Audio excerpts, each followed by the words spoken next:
Hello friends. Friends, in this topic we are going to revise your topic number 6 of SCMP, that is decision making. चलिएगा start करते हैं. Friends, very important from exam point of view. ये almost पूरा की पूरा topic जो है वो प्रैक्टिकल टॉपिक है. थोड़ा सा इसमें एक दो कंसेप्ट थियोरेटिकल भी आएगा. ठीक है, so let's quickly revise this topic, decision making. Now friends, सबसे पहला क्वेश्चन चेक करते हैं क्या है. Everyone please check that. First question क्या है? First question is, I hope आप लोगों ने नोट्स डाउनलोड किया रहेगा. ठीक है, चलेगा. जो लिंक है टेलीग्राम चैनल का वो नीचे आ रहा है, वहां से आप नोट्स डाउनलोड कर सकते हैं. चलिएगा सर, स्टार्ट करते हैं. सबसे पहला क्वेश्चन है आपका, एक्टिविटी बेस्ड कॉस्टिंग के बेसिस पे आपने cost volume profit, CVP analysis का मतलब है कॉस्ट वॉल्यूम प्रॉफिट एनालिसिस. ठीक है. Now friends, before we understand that activity based CVP analysis, let's understand आपका जो activity based costing है, ठीक है, वो सबसे पहले रिवाइज करते हैं. Now friends, activity based costing में सबसे पहला स्टेप आप चेक कीजिएगा क्या है. सबसे पहला स्टेप है define activity. Okay, now activity क्या है friends? Starting from the raw material purchase till the delivery of the goods to the customer, जो जो स्टेप्स आप परफॉर्म करते हैं वो सारे स्टेप्स आपके एक्टिविटीज है. ओके, मेनली जो मैक्सिमम क्वेश्चन में यूज होता है वो ये सारे एक्टिविटीज है. You can check that.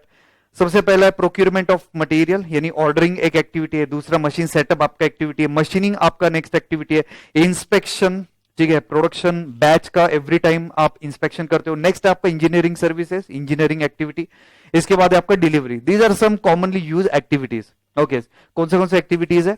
ठीक है, रॉ मटेरियल आपने ऑर्डर किया, ठीक है, इसके बाद था आपका मशीन सेटअप किया, मशीनिंग एक्टिविटी है. इसके बाद इंस्पेक्शन एक्टिविटी है, इंजीनियरिंग एक्टिविटी है, एंड एक और एक्टिविटी है आपका डिलीवरी. ठीक है, तो सबसे पहला स्टेप था, जो आप स्टेप्स परफॉर्म करते हो वो आपकी एक्टिविटी है. सेकंड स्टेप है फ्रेंड्स, हर एक एक्टिविटी का जो है वो सेपरेट कॉस्ट कैलकुलेट करो. एक्टिविटी बेस्ड कॉस्टिंग में क्या है, जो ओवरहेड की कॉस्ट है, जो इनडायरेक्ट कॉस्ट है, वो हम लोग एक्टिविटी में बाइफरकेट करेंगे. यानी ऑर्डरिंग का कॉस्ट कितना, डिलीवरी का कॉस्ट कितना, इंस्पेक्शन का कितना, मशीन सेटअप का कितना, मशीनिंग का कितना, क्वालिटी इंस्पेक्शन का कितना, एक्सेट्रा. ये जो आपके ओवरहेड कॉस्ट है वो आप बाइफरकेट कीजिए ये सारे पार्ट में.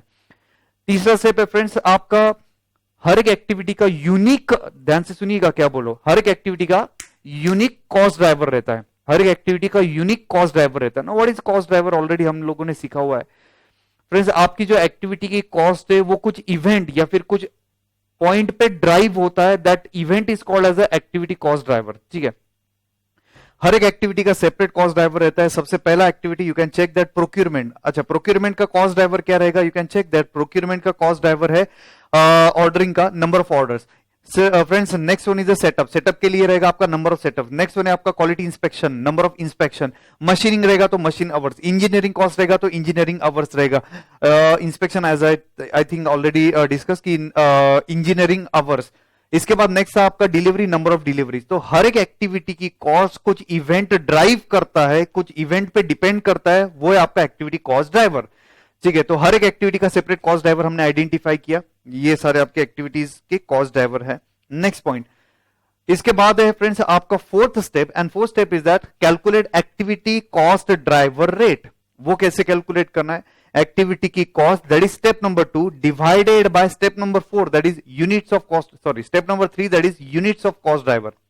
यानी ऑर्डरिंग की cost divided by number of order, setup की cost divided by number of setups, quality inspection का cost divided by number of inspection, delivery का cost divided by number of deliveries, engineering hours का cost divided by engineering hours. तो इससे आएगा आपका activity cost driver rate. और एक बार आपका एक्टिविटी कॉस्ट ड्राइवर रेट आ गया तो इमीडिएटली आप क्या करेंगे? इमीडिएटली आप कॉस्ट शीट बनाएंगे, प्रोडक्ट का cost, selling price etcetera calculate करेंगे. तो ये 5 स्टेप्स एक्टिविटी बेस्ड कॉस्टिंग में फॉलो करना है. पहला स्टेप है आपका डिफाइन एक्टिविटी. ठीक है, सेकंड स्टेप है आपका calculate cost of each and every activity. हर एक एक्टिविटी का यूनिक कॉस्ट ड्राइवर है, उसको डिफाइन करो, एक्टिविटी कॉस्ट ड्राइवर का रेट कैलकुलेट करो. Step number 2 divided by step number 3. इसके बाद एक बार आपका एक्टिविटी कॉस्ट ड्राइवर आ गया तो इसके बाद आप वो प्रोडक्ट को चार्ज कर सकते हैं और प्रोडक्ट का cost sheet, profitability etcetera, budget etcetera आप प्रिपेयर कर सकते हो. Now friends, important point is that यहां पे जो आपके ओवरहेड्स है, यहां पे जो आपके ओवरहेड्स है, वेरिएबल ओवरहेड, फिक्स्ड ओवरहेड, वो एक्टिविटी में हम लोगों ने बाइफरकेट किया है. ठीक है, अब आते फ्रेंड्स अपने पहले क्वेश्चन की तरफ. चलिएगा friends, everyone please concentrate on our first question. पहला क्वेश्चन बोलता है, अब यहां से आपका इंपॉर्टेंट पार्ट स्टार्ट हुआ है. पहला क्वेश्चन आपको बोल रहा है एक्टिविटी बेस्ड सीवीपी एनालिसिस. जो हमने अभी अभी एक्टिविटी बेस्ड कॉस्टिंग के कुछ स्टेप्स देखे, उसके बेसिस पे सीवीपी एनालिसिस क्या है. अच्छा, सीवीपी एनालिसिस का मतलब है फ्रेंड्स आपका कॉस्ट वॉल्यूम प्रॉफिट एनालिसिस, ठीक है। हम लोगों ने कुछ इंटरमीडिएट में फॉर्मूलाज देखे थे, बीईपी, मार्जिन ऑफ सेफ्टी, ठीक है, PV ratio, MOS ratio etcetera. ये आपका traditional method of CVP analysis है। मैं एक सिंपल फॉर्मूला आपको बता देता हूं कि आपका ब्रेक इवन पॉइंट का फॉर्मूला क्या था। तो बीपी का फॉर्मूला था total fix cost divided by contribution per unit. And contribution per unit कैसे आता था? तो भाई selling price per unit minus variable cost per unit. ये आपका एकदम सिंपल फॉर्मूला था कंट्रीब्यूशन का और ब्रेक इवन पॉइंट का। काफी सिंपल फॉर्मूला था, ठीक है। नाउ फ्रेंड्स, ये था आपका ट्रेडिशनल मेथड ऑफ कॉस्टिंग में CVP analysis, cost volume profit analysis. Okay, इसपे ये ब्रेक इवन पॉइंट का एक सिंपल फॉर्मूला था। यहां पे जो कॉस्ट है वो सिर्फ दो टाइप का कॉस्ट है। एक आपका रहेगा यूनिट वेरिएबल कॉस्ट, ध्यान से सुनिएगा क्या बोल रहा हूं मैं। एक रहेगा आपका यूनिट वेरिएबल कॉस्ट, और अगर आपका कॉस्ट यूनिट वेरिएबल कॉस्ट नहीं है तो वो सारे कॉस्ट बाइफर्केशन हो जाएगा फिक्स कॉस्ट में। ध्यान से सुनिएगा क्या बोल रहा हूं, कंसेप्ट दिमाग में फिट कर दो। जी हाँ, as I told you friends, यहां पे आपको दो कॉस्ट कंसीडर करते हैं। एक है आपका यूनिट वेरिएबल कॉस्ट, यानी मटेरियल हो गया, लेबर हो गया, this is called as a unit variable cost. और दूसरा जो भी कुछ बचे कुछ कॉस्ट है जो पर यूनिट पे डिपेंडेंट नहीं है, वो पूरा की पूरा वो बाइफर्केशन कर देते थे फिक्स कॉस्ट पे। यानी दो ही टाइप का कॉस्ट है। एक तो रहेगा आपका variable cost, that is per unit, यानी जो unit variable cost per unit, यानी प्रोडक्शन पे जो डिपेंडेंट है डायरेक्टली, वो आएगा आपका यूनिट वेरिएबल कॉस्ट, ठीक है। डायरेक्ट रिलेशनशिप है जिसका प्रोडक्शन के साथ प्रोडक्शन बढ़ेगा तो वो वही प्रोपोर्शन में वेरिएबल कॉस्ट बढ़ेगा, that is unit variable cost. बाकी बचे कुछ जितने भी कॉस्ट है वो सारे की सारे वो बाइफरकेट करते थे, वो ऐड कर देते थे टोटल फिक्स कॉस्ट में, ठीक है। लेकिन फ्रेंड्स एक्टिविटी बेस्ड कॉस्टिंग क्या कर रहा है, ये जो टोटल फिक्स कॉस्ट है उसको दो कैटेगरी में डिवाइड कर रहा है। यानी ध्यान से सुनिएगा आगे क्या बोलो। एक आएगा आपका फ्रेंड्स यूनिट वेरिएबल कॉस्ट, और दूसरा आएगा नॉन यूनिट वेरिएबल कॉस्ट। ध्यान से सुनिएगा, यूनिट वेरिएबल कॉस्ट, दूसरा आएगा non unit variable cost. And non unit variable cost दो कैटेगरी में बाइफर्केशन होगा। पहला कैटेगरी रहेगा जो फिक्स्ड है, और दूसरा रहेगा जो एक्टिविटी की कॉस्ट है। जैसे कि फ्रेंड्स आपका ऑर्डरिंग का कॉस्ट, फ्रेंड्स आपका इंस्पेक्शन का कॉस्ट, फ्रेंड्स आपका जो सेटअप का कॉस्ट है, ये पर यूनिट पे डिपेंडेंट नहीं है, ये प्रोडक्शन पे डायरेक्टली डिपेंडेंट नहीं है। यानी एक यूनिट से प्रोडक्शन बढ़ेगा तो ये एक यूनिट से बढ़ेगा, ऐसा नहीं है। इसलिए इन्होंने क्या किया था, ट्रेडिशनल मेथड ऑफ कॉस्टिंग में ये ऑर्डरिंग का कॉस्ट है, सेटअप कॉस्ट है, इंस्पेक्शन कॉस्ट है, उसके बाद आपका मशीन सेटअप कॉस्ट है, इसके बाद डिलीवरी का कॉस्ट है। ये सारे के सारे कॉस्ट वो कहां पे डाल देते थे, फिक्स कॉस्ट में डाल देते थे, ठीक है। ये एज्यूम करते थे एक तो आपका यूनिट वेरिएबल कॉस्ट रहेगा, बाकी सारे कॉस्ट आप डायरेक्टली फिक्स में एज्यूम कर लेते थे, राइट है। तो ये किस में जाता था, आपका फिक्स में जाता था। लेकिन ये एक्चुअल में फिक्स नहीं है। अभी नंबर ऑफ सेटअप चेंज हो सकता है, नंबर ऑफ ऑर्डर चेंज हो सकता है, नंबर ऑफ इंस्पेक्शन चेंज हो सकता है, तो अकॉर्डिंगली आपका ये जो न्यूमरेटर है वो चेंज होगा। तो यही डिफरेंस है friend traditional method of costing में और सीवीपी में। ट्रेडिशनल सीवीपी एनालिसिस में सिर्फ फिक्स कॉस्ट कंसीडर किया जाता था और यूनिट वेरिएबल कॉस्ट। एक तो आपका कॉस्ट यूनिट वेरिएबल कॉस्ट रहेगा, अगर नहीं तो सारे की सारे कॉस्ट वो डाल देते थे फिक्स कॉस्ट में। लेकिन एक्टिविटी बेस्ड कॉस्टिंग जो आपका न्यूमरेटर है उसको दो पार्ट में डिवाइड करेगा, एक आएगा आपका फिक्स कॉस्ट और दूसरा आएगा आपका एक्टिविटी रिलेटेड कॉस्ट, जो चेंज हो सकता है और जो वॉल्यूम पे डिपेंडेंट नहीं है। यानी डायरेक्टली आपका आउटपुट चेंज होगा तो सेटअप का कॉस्ट, इंस्पेक्शन का कॉस्ट डायरेक्ट रिलेशन में चेंज नहीं होगा। ओके, तो थोड़ा एडवांस एनालिसिस है ये सीवीपी। अब इसमें फ्रेंड्स आपका जो ब्रेक इवन पॉइंट का फॉर्मूला है वो चेक कर लीजिएगा क्या है। ब्रेक इवन पॉइंट का फॉर्मूला क्या है, तो total fix cost, as I already told you, आपके जो नॉन यूनिट कॉस्ट है वो दो कैटेगरी में डिवाइड कर लिया। एक आएगा आपका फिक्स कॉस्ट और दूसरा आएगा आपका एक्टिविटी की cost. You can check that activity के कॉस्ट में मैंने क्या क्या कंसीडर किया, ठीक है। Setup cost per setup multiply by number of setup, inspection cost per inspection multiply by number of inspection, delivery cost per delivery multiply by number of deliveries, ठीक है। इसके बाद engineering cost per hour multiplied by engineering hour. इसके बाद था आपका machining cost per hour multiplied by, ठीक है, नंबर ऑफ मशीन आवर्स। जैसे मैंने आपको बोला ये जो आपका सेकंड कैटेगरी का कॉस्ट है वो चेंज हो सकता है। इंस्पेक्शन चेंज हो गया, इंस्पेक्शन का कॉस्ट चेंज होगा, ऑर्डरिंग का नंबर ऑफ ऑर्डर चेंज हो गया, लॉट साइज ऑर्डर साइज कम ज्यादा हो गया तो ऑर्डरिंग कॉस्ट चेंज हो जाएगा। लेकिन ट्रेडिशनल मेथड ऑफ कॉस्टिंग में ये फिक्स्ड एज्यूम किया जाता था, लेकिन ये एक्चुअल में फिक्स्ड नहीं है। ओके फ्रेंड, ये एक्चुअल में फिक्स्ड नहीं है। चलिएगा, आई होप ये पॉइंट्स काफी आपके यानी क्लैरिटी इसमें आ गया है। ओके चलिए अब आगे बढ़ते हैं। ठीक है, और डिनोमिनेटर में क्या है, selling price minus variable cost, that is contribution per unit, unit variable cost. ठीक है, unit variable cost, material, labour etcetera, ये आपका आएगा यूनिट वेरिएबल कॉस्ट। तो फॉर्मूला वही है, if you can check that, total fix cost upon contribution per unit, यही formula है एबीसी एक्टिविटी बेस्ड कॉस्टिंग में, सीवीपी एनालिसिस में बीपी का फॉर्मूला। लेकिन चेंज क्या है, न्यूमरेटर चेंज हुआ है। जो फिक्स कॉस्ट पहले हम लोग, ये जो न्यूमरेटर है वो ट्रेडिशनल में सारा की सारा हम लोग फिक्स्ड एज्यूम करते थे, लेकिन ये चेंज हो सकता है, इसलिए इसको हम लोगों ने एक फिक्स कॉस्ट और दूसरा एक्टिविटी रिलेटेड कॉस्ट को अलग से बाइफरकेट कर दिया है। ओके, आई होप ये कंसेप्ट क्लियर है। चलिएगा, इसके बाद आपको आगे दो डिफरेंसेस बोले हैं इसमें। ठीक है, सबसे पहला तो क्या है, फिक्स कॉस्ट का डिफरेंस है और न्यूमरेटर का डिफरेंस है। ठीक है, ट्रेडिशनल सीवीपी एनालिसिस में अगर आपका यूनिट वेरिएबल कॉस्ट नहीं तो वो सारे कॉस्ट आप फिक्स एज्यूम कर लेते थे, और दूसरा जो है आपका सेकेंड पॉइंट कि न्यूमरेटर चेंज हो गया है। ठीक है, एक एक्टिविटी बेस्ड कॉस्टिंग में न्यूमरेटर में एक फिक्स कॉस्ट है और दूसरा एक्टिविटी रिलेटेड कॉस्ट है। ये दो चेंजेस है ट्रेडिशनल सीवीपी एनालिसिस में और एक्टिविटी बेस्ड सीवीपी एनालिसिस में। एक्यूरेट आंसर आएगा, मोर परफेक्ट आंसर आएगा अगर आप एक्टिविटी बेस्ड कॉस्टिंग यूज करते हैं तो, क्योंकि डिटेल में कॉस्ट का बिहेवियर देखा गया है यहां पे। ऐसा नहीं है कि वेरिएबल कॉस्ट नहीं है तो बाकी सारे फिक्स कॉस्ट में डाल दिया, नहीं, यहां पे हम लोगों ने एक्टिविटी वाइज इसका सेग्रीगेशन किया है। चलिए, इसका एक क्वेश्चन आपके स्टडी मटेरियल में, इतने एक्सप्लेनेशन के बेसिस पे आप आराम से वो क्वेश्चन सॉल्व कर सकते हैं। ओके, चलिएगा, तो we completed the first concept. हमारा पहला कंसेप्ट जो है आपके स्टडी मटेरियल के अकॉर्डिंग में चल रहा हूं, पूरा मैं स्टडी मटेरियल ही फॉलो करता हूं। अगला कंसेप्ट पे चलते हैं। Now friends, second concept is कि CVP analysis in the condition of uncertainty. जी मालिक, CVP analysis in the condition of uncertainty. चलिए, अब अनसर्टेनिटी क्या है और ये आप क्यों पढ़ रहे हैं वो हम लोग सीख लेते हैं। फ्रेंड्स, आपका जो ट्रेडिशनल सीवीपी एनालिसिस है उसके कुछ एजम्पशंस थे जो हम लोगों ने इंटरमीडिएट में देखा था। क्या क्या एजम्पशन थे फ्रेंड्स, अगर आपको याद आ रहा है, ऐसा कुछ डायग्राम हमने बनाया रहेगा। ठीक है, एक आएगा आपका फिक्स कॉस्ट, एक आएगा आपका वेरिएबल कॉस्ट, एक आएगा आपका टोटल कॉस्ट, एक आएगा आपका सेल्स लाइन। आगे ये था फिक्स कॉस्ट, ये था वेरिएबल कॉस्ट, ये था आपका टोटल कॉस्ट और ये था आपका सेल्स। कुछ इनहरेंट एजम्पशन थे ये चार्ट के। यहां पे हम लोग लेते थे एक्स एक्सिस पे आउटपुट और वाई एक्सिस पे लेते थे हम लोग सेल्स रुपीज टर्म्स में, या कॉस्ट लेते थे रुपीज टर्म्स में। Okay, now what was assumption friend, जितने ये सारे लाइंस थे ना उतने सारे एजम्पशंस थे। सबसे पहला फ्रेंड फिक्स कॉस्ट। ओके, तो पहला एजम्पशन ये था कि fix cost should remain constant. Okay, कितना भी क्वांटिटी आप मैन्युफैक्चर कीजिएगा आपका फिक्स कॉस्ट कांस्टेंट रहेगा, ये पहला एजम्पशन था। सेकंड एजम्पशन था आपका variable cost per unit should be same. तीसरा एजम्पशन था total cost. Friend, there are only two type of cost, एक था आपका वेरिएबल कॉस्ट, दूसरा आपका fix cost, there is no semi variable cost, ऐसा एजम्पशन था ये चार्ट का। नेक्स्ट एजम्पशन था selling price per unit should be same, इसलिए एक स्ट्रेट लाइन आया है।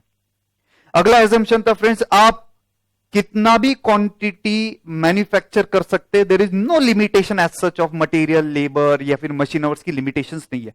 नेक्स्ट आपका एजम्पशन था भाई जितना आप प्रोड्यूस कर सकते हैं उतना आप बेच सकते हैं, यानी unlimited demand is there in a market. So these were the assumption, जितने लाइंस थे उतने एजम्पशन थे।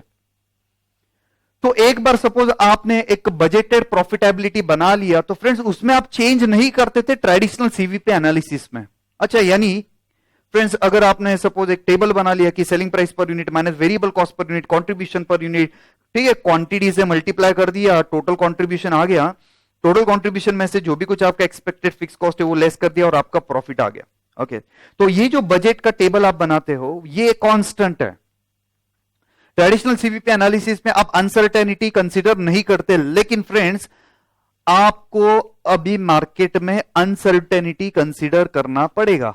नो, अनसर्टेनिटी की वजह से क्या क्या हो सकता है फ्रेंड्स, आपका सेलिंग प्राइस चेंज हो सकता है, आपका variable cost per unit change हो सकता है, ठीक है सर, आपका जो है क्वांटिटी चेंज हो सकता है, फ्रेंड्स आपका फिक्स कॉस्ट चेंज हो सकता है, etcetera. So friend, uncertainty can be there, ठीक है, deviation will be there friend, variances तो आने वाला है, लेकिन जो आपका ट्रेडिशनल सीवीपी एनालिसिस है वो बोलता है नहीं नहीं नहीं, ये कुछ भी चेंज नहीं होगा तो ही मैं एप्लीकेबल हूं।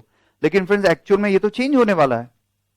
जैसे अभी कोविड का सिचुएशन है फ्रेंड्स, सब कुछ चेंज है, फिक्स कॉस्ट चेंज हो रहा है, वेरिएबल कॉस्ट चेंज हो रहा है फ्रेंड्स, आपका सेलिंग प्राइस चेंज हो रहा है। तो यू कांट एज्यूम कि भाई ये सब कुछ फिक्स रहेगा। इसलिए अगर प्रॉपर सीवीपी एनालिसिस करना है तो हमें अनसर्टेनिटी, डेविएशन, प्रोबेबिलिटी कंसीडर करना पड़ेगा। ये हमें कौन हेल्प करता है करने में? आपका नॉर्मल डिस्ट्रीब्यूशन कर्व की हेल्प लेके हम लोग ये वर्कआउट करने वाले हैं।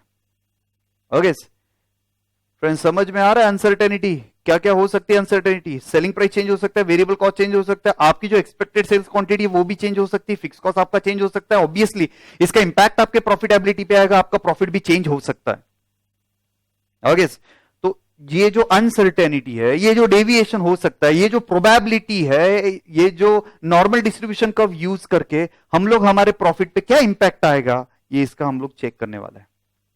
CVP analysis in the condition of uncertainty. Okay, I hope ये जो पॉइंट है वो क्लियर है।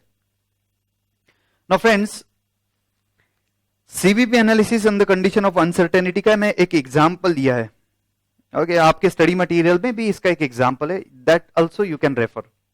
अच्छा, एग्जांपल क्या है चेक करते हैं। Sir, selling price per unit 10 रुपए, वेरिएबल कॉस्ट 8 रुपए, कॉन्ट्रीब्यूशन पर यूनिट 2 रुपए, expected sales quantity is 10,000, total contribution आएगा आपका 20,000, फिक्स कॉस्ट सपोज 10,000 है और आपका जो एक्सपेक्टेड प्रॉफिट था 10,000। आगे ये हो गया फिक्स।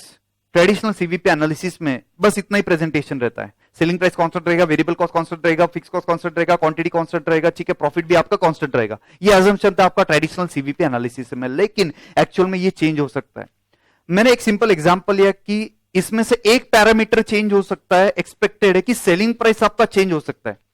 सेलिंग प्राइस 0.50 से बढ़ भी सकता है, सेलिंग प्राइस 0.50 से कम भी हो सकता है। क्या बोल रहा हूं? सेलिंग प्राइस 0.50 से बढ़ भी सकता है, सेलिंग प्राइस 0.50 से कम भी हो सकता है। मतलब ये हुआ, ज्यादा से ज्यादा आपका सेलिंग प्राइस हो सकता है 10.5, कम से कम आपका सेलिंग प्राइस हो सकता है 9.5, इससे ज्यादा डेविएशन नहीं है पॉसिबल। ठीक है, सो अगर आपका सेलिंग प्राइस 10.5 है तो यस, इसका प्रॉफिट पे इंपैक्ट आएगा। अगर आपका सेलिंग प्राइस 9.5 है तो यस, इसका प्रॉफिट पे इंपैक्ट ऑब्वियसली आएगा। ठीक है, तो फ्रेंड प्रॉफिट कितने से चेंज होएगा? आपका जो प्रॉफिट है वो 5,000 से चेंज होएगा। आप चेक कर लेना, ये 0.5 का एप्लीकेशन करके, ठीक है, 10.5 का एप्लीकेशन करके आपका प्रॉफिट कितना आता है? आई गेस 15,000 आएगा। और अगर आपका 9.5 सेलिंग प्राइस है तो आपका प्रॉफिट है, आप कैलकुलेशन कर लेना, आपका जो प्रॉफिट वो बनेगा कितना? 5,000 कुछ प्रॉफिट बनेगा। यानी डेविएशन कितना हो सकता है? 5,000 का ज्यादा से ज्यादा डेविएशन हो सकता है। ठीक है, सेलिंग प्राइस चेंज होने की वजह से 5,000 का डेविएशन हो सकता है। This is called as a standard deviation. Okay, ये हम लोग सिंबल यूज करते हैं स्टैंडर्ड डेविएशन का, दैट इज 5,000। नेक्स्ट वन, आपका जो अभी का प्रॉफिट है वो कितना है फ्रेंड्स? जी हाँ, आपका अभी का एक्सपेक्टेड प्रॉफिट जो है वो 10,000, इसको हम लोग म्यू बोलते हैं कंसेप्ट में। ये एक सिंबल आप चेक कर सकते हैं, म्यू का सिंबल है, वो आपका है प्रेजेंट प्रॉफिट। एक्सपेक्टेड प्रॉफिट जो CVP traditional method of costing ने बोला था कि हमारा 10,000 का प्रॉफिट होगा। ठीक है, अब मेरा एक क्वेश्चन है, ठीक है, अब आपको ये चेक करना है what will be the probability that profit will be more than 12,500। ये क्वेश्चन है मेरा, what will be the probability that profit will be more than 12,500। ठीक है, ये मेरा एक क्वेश्चन है आपसे। हो सकता है ना 15,000 भी प्रॉफिट हो सकता है और 5,000 भी प्रॉफिट हो सकता है, 10,000 भी हो सकता है, इसके बीच में डेविएशन हो सकता है। ठीक है, तो फ्रेंड्स आपको नॉर्मल डिस्ट्रीब्यूशन का फॉर्मूला अप्लाई करना पड़ेगा, z is equal to x minus mu divided by standard deviation. X यानी आपका जो नया प्रॉफिट क्या है, जो आप प्रेडिक्ट करना चाहते हो, दैट इज 12,500। तो x is your new revised profit, नया प्रॉफिट जो है जिसका आपको प्रोबेबिलिटी चेक करना है, दैट इज 12,500। इसके बाद है आपका म्यू। म्यू का मतलब क्या है? जो आपने सोच के रखा था ओरिजिनल प्रॉफिट, दैट इज 10,000। और स्टैंडर्ड डिविएशन, भाई 0.5 से सेलिंग प्राइस बढ़ गया तो प्रॉफिट 5,000 से बढ़ेगा, 0.5 से सेलिंग प्राइस कम हो गया तो प्रॉफिट आपका 5,000 से कम होगा, तो 5,000 will be your standard deviation. अगर आपने ये अप्लाई कर दिया तो z का वैल्यू आ गया, और z का वैल्यू आ रहा है फ्रेंड्स कितना? 0.5 आई गेस वैल्यू आ रहा है। ठीक है, तो z का वैल्यू आ गया आपका 0.5। इसके बाद आप नॉर्मल डिस्ट्रीब्यूशन कर्व जो टेबल है वो हम लोग चेक करेंगे। ठीक है friends, z is equal to 0, आधे का जो प्रोबेबिलिटी है वो 50% है, आधे का जो प्रोबेबिलिटी है वो 50% है। इसके बाद friends next point is that कि राइट हैंड साइड में पॉजिटिव, लेफ्ट हैंड साइड में निगेटिव वैल्यूज रहेगा। हमारा जो z का वैल्यू आ रहा है वो z का वैल्यू आ रहा है फ्रेंड्स 0.50 पॉजिटिव। ठीक है, और हमें z इज इक्वल टू 0 किस पे आता है कि 10,000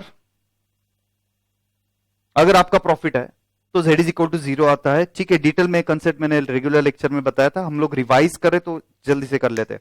इसके बाद आपको जो फाइंड करना है वो 12,500 से ज्यादा प्रॉफिट फाइंड करना है। ठीक है, यानी you need to find probability of this area. You need to find probability of this mark area, ठीक है। तो कैसे करेंगे फ्रेंड्स, अब नॉर्मल डिस्ट्रीब्यूशन कर्व टेबल, ठीक है, तो ये जो पूरा प्रोबेबिलिटी है वो 0.5 है। इसमें से ए बी सी डी ये एरिया का प्रोबेबिलिटी आप नॉर्मल डिस्ट्रीब्यूशन कर्व टेबल में देख लीजिएगा, ये लेस कर देना 0.5 में से, ये प्रोबेबिलिटी आप अगर लेस कर देते तो ऑब्वियसली आपका आंसर आ जाएगा फ्रेंड्स। लेकिन बी केयरफुल, प्रोबेबिलिटी ये जो डिस्ट्रीब्यूशन कर्व है इसके 3 टेबल है फ्रेंड्स, ठीक है। कुछ टेबल में फ्रेंड्स सिर्फ ध्यान से सुनिएगा, सिर्फ इसका वैल्यू दिया जाता है। ओके, कुछ टेबल में फ्रेंड्स आपको डायरेक्टली इसका वैल्यू दिया जाता है। ओके, और कुछ टेबल में आपको ये पूरा वैल्यू दिया जाता है, ठीक है। तो ये आपने एसएफएम में भी पढ़ा हुआ है, आपके एसएफएम में काफी सारे कंसेप्ट इस पे डिपेंडेंट है, ठीक है। तो ये कैसे वैल्यू फाइंड करना है, टेबल बहुत ही सिंपल है। जैसे कि 0.5 आपका आंसर आया है, तो 0.5 रो चेक कर लीजिएगा, 0.5 के आगे 0 है ना, तो 0.5 और 0 कॉलम में आप इसकी वैल्यू फाइंड कर लेंगे। तो फाइनली इसका जो आंसर आ रहा है फ्रेंड्स वो 30.85 इसका आंसर है। कितना है, 30.85 प्रोबेबिलिटी वो डिस्ट्रीब्यूशन टेबल में। तो 12,500 से ज्यादा प्रॉफिट हो सकता है, इसकी प्रोबेबिलिटी कितनी है, तो इसकी प्रोबेबिलिटी है 30.85। आगे चलेगा फ्रेंड्स, आगे बढ़ते हैं। तो यहां पे हम लोगों ने एक फॉर्मूला देखा है कि अगर डेविएशन हो सकता है सेलिंग प्राइस में, वेरिएबल कॉस्ट में, क्वांटिटी में, या फिर आपके प्रॉफिट में, एक्सेट्रा फिक्स कॉस्ट में भी चेंजेस हो सकते हैं, तो आप एक्सपेक्टेड यानी आपकी प्रोबेबिलिटी वगैरह फाइंड कर सकते हैं रिवाइज प्रॉफिट की। फॉर्मूला क्या है, ध्यान से सुनिएगा, z normal distribution curve, z table में रेफर करना पड़ता है इसका वैल्यू। तो z is equal to x minus mu divided by standard deviation. X यानी कि आपका नया प्रॉफिट 12,500, म्यू यानी क्या फ्रेंड्स, आपने जो पहले सोच के रखा था वो प्रॉफिट दैट इज 10,000, और जो स्टैंडर्ड डेविएशन है वो 5,000 से आपका प्रॉफिट कम ज्यादा हो सकता है। तो ये आपने अप्लाई करके एक z का वैल्यू फाइंड किया, और z का वैल्यू फाइंड करने के बाद नॉर्मल डिस्ट्रीब्यूशन कर्व में वो हम लोगों ने चेक किया, ठीक है, कि ये 0.5 है, पॉजिटिव है, तो राइट हैंड साइड में ये एरिया का हमें वैल्यू चाहिए। डिपेंड आपके सामने कौन सा टेबल है, 3 टेबल रहता है, उसमें से जो टेबल आपके सामने है उसका अकॉर्डिंगली ये शेडेड रीजन जो है इसका वैल्यू आप फाइंड कर सकते हैं। अब this concept is absolutely clear. चलो आगे बढ़ रहे हैं हम लोग। सर्विस सेक्टर और नॉन प्रॉफिट ऑर्गेनाइजेशन के लिए सीवीपी एनालिसिस थोड़ा ये क्विकली करेंगे क्योंकि ये इंटरमीडिएट का है, इसमें हम लोगों को ज्यादा टाइम वेस्ट नहीं करना है। जो रिलेवेंट कंसेप्ट है मैं फटाफट से बता देता हूं फ्रेंड्स। अगर आपको सर्विस सेक्टर का हम लोग एग्जांपल लेते हैं, आपके स्टडी मटेरियल में भी एक पैसेंजर ट्रांसपोर्टेशन का एग्जांपल है, ठीक है, हम लोगों ने इंटरमीडिएट लेवल में ये किया हुआ था, फिर भी मैं रिवाइज करवा देता हूं। तो सपोज आपको स्कूल बस का क्वेश्चन है, तो स्कूल बस का अगर क्वेश्चन है तो हम लोग सिंपली क्या करेंगे, जो नंबर ऑफ स्टूडेंट अवेलिंग बस फैसिलिटी उसके अकॉर्डिंगली वर्कआउट करेंगे, ठीक है। गुड्स ट्रांसपोर्टेशन का अगर क्वेश्चन है तो गुड्स ट्रांसपोर्टेशन के क्वेश्चन में फ्रेंड्स हमें सबसे पहले तो टन्स किलोमीटर कैलकुलेट करना पड़ता है। If you remember this concept, tons kilometre आता है। जैसे पैसेंजर का जो क्वेश्चन आपके स्टडी मटेरियल में है, पैसेंजर ट्रांसपोर्टेशन कैलकुलेट करते वक्त हम लोग पैसेंजर्स किलोमीटर कैलकुलेट करते हैं, वैसे अगर गुड्स ट्रांसपोर्ट व्हीकल है तो हम लोग क्या वर्कआउट करेंगे, जी हाँ, क्या वर्कआउट करेंगे, टन्स किलोमीटर, ठीक है। अब ये tons kilometre by the way आता कैसा है वो हम लोग चेक करते हैं फ्रेंड्स। इंटरमीडिएट में हम लोगों ने देखा था 2 टाइप के टन्स किलोमीटर है, एक था आपका एब्सोल्यूट टन्स किलोमीटर और दूसरा था आपका कमर्शियल टन्स किलोमीटर। जी हाँ फ्रेंड्स, क्या था, absolute tons kilometre and commercial tons kilometre. Okay, इसका एक एग्जांपल आपको दिया हुआ है फ्रेंड्स। एग्जांपल क्या चेक करते हैं फ्रेंड्स। गुड्स ट्रांसपोर्टेशन में लॉरी का जो कैपेसिटी वो 20 टन का कैपेसिटी है, ए सिटी से चलता है, ए से बी जाएगा, बी से सी जाएगा, उसमें से कुछ 8 टन वो अनलोड कर देता है वो स्टेशन नंबर बी पे, यानी ए से बी आ रहा है, 20 टन लेके आ रहा है, उसमें से 8 टन आपने बी पे रख दिया, इसका मतलब आगे आप 12 टन और लेके जा रहे हो। जब रिटर्न आ रहे हो सी टू ए, यानी आप डायरेक्टली सी टू ए आ रहे हो, बीच में बी पे रुक नहीं रहे हो, ऐसे सिचुएशन में आपका जो वर्कलोड है वो लोड सॉरी आपकी जो लॉरी का लोड है वो 16 टन का लोड है। ओके, और किलोमीटर्स वगैरह दिया, ए टू बी का डिस्टेंस दिया, बी टू सी का डिस्टेंस दिया, और सी टू ए का रिवर्स डिस्टेंस वो दिया हुआ है, ये कितना है 80, 120, 160 किलोमीटर का आपको डिस्टेंस दिया है। तो अब हमें वर्कआउट करना है ये टन्स किलोमीटर, ठीक है। तो आपके सामने इसका सोल्यूशन भी मैंने दिया हुआ है। टन्स किलोमीटर सबसे पहले तो एब्सोल्यूट टन्स किलोमीटर। एब्सोल्यूट का मतलब एक्चुअल, ध्यान से सुनिएगा क्या बोला, एब्सोल्यूट का मतलब एक्चुअल में कैलकुलेट कीजिएगा। जैसे कि फ्रेंड्स आपकी जर्नी 3 पार्ट में डिवाइड हुई है, सबसे पहले A to B to C and C to A. तो ए टू बी का आप चेक कर लीजिएगा, 80 किलोमीटर मल्टीप्लाइड बाय 20 टन, ठीक है, ये एक journey. Plus B to C एक आपका जर्नी है, तो 12 ton multiplied by 120 kilometres, plus C to A आपका एक जर्नी है, वो कैसे बनेगा फ्रेंड्स, कितना 16 टन मल्टीप्लाई बाय 160, इसका एडिशन कर लीजिए, ये आ गया आपका एब्सोल्यूट। एब्सोल्यूट यानी एक्चुअल। अब दूसरा जो एग्जाम में आने का चांसेस बहुत कम है, अगर कुछ बोला नहीं तो एब्सोल्यूट टन्स किलोमीटर हमें वर्कआउट करना है, कमर्शियल टन्स किलोमीटर है। ओके, अच्छा, कमर्शियल टन्स किलोमीटर में एवरेज लिया जाता है।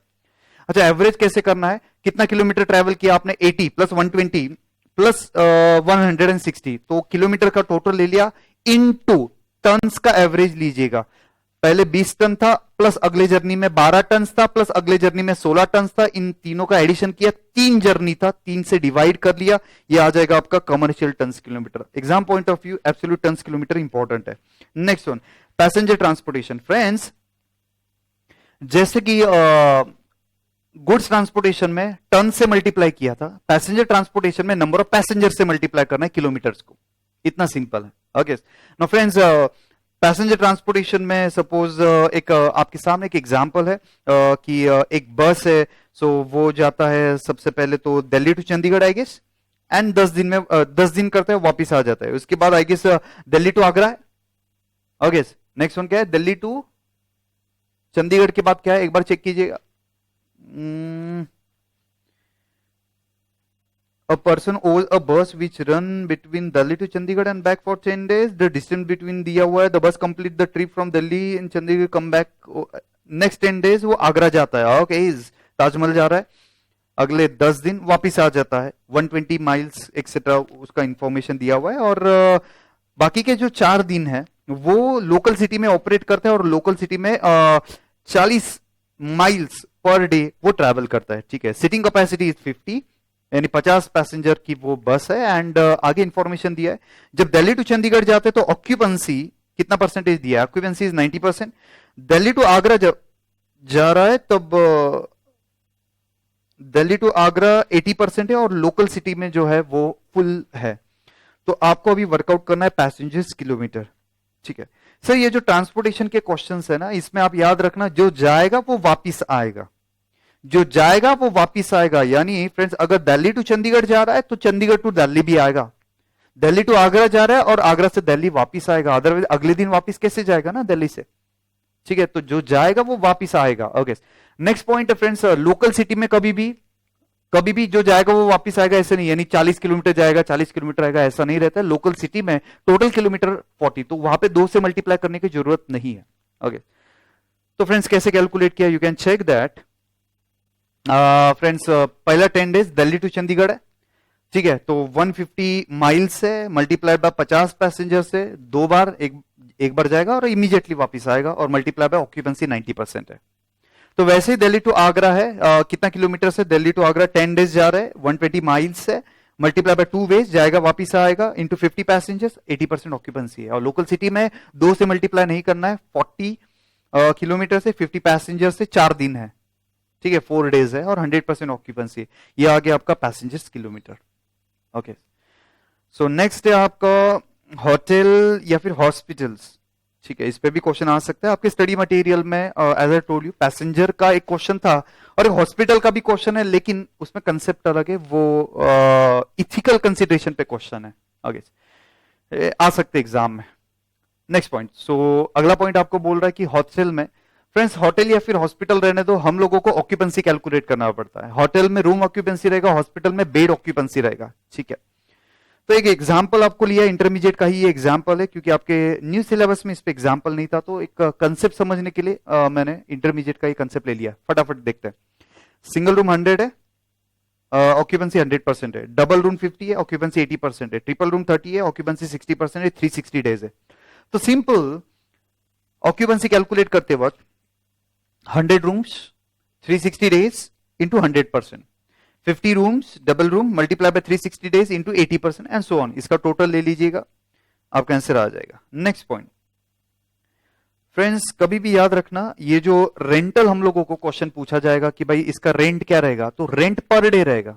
सिंगल रूम का, डबल रूम का, 3 रूम का रेंट पर डे रहेगा। हम लोग होटल में जाते तो ये नहीं पूछते 1 साल रहने का कितना रेंट रहेगा, एक दिन का फेयर, एक दिन का टैरिफ आपको बोला जाता है, तो याद रहेगा इसमें एक दिन का। फिर इसमें कुछ एडजस्टमेंट आ सकता है कि डबल रूम का rent 2.5 times of the single room suit है, ट्रिपल रूम सूट का है 2 times of the double room suit है, ठीक है। तो ऐसे सिचुएशन में आपको क्या करना है, सिंगल रूम का एक्स एज्यूम कर दिया, डबल रूम का 2.5x आएगा और ट्रिपल रूम का आएगा आपका 5x, ठीक है।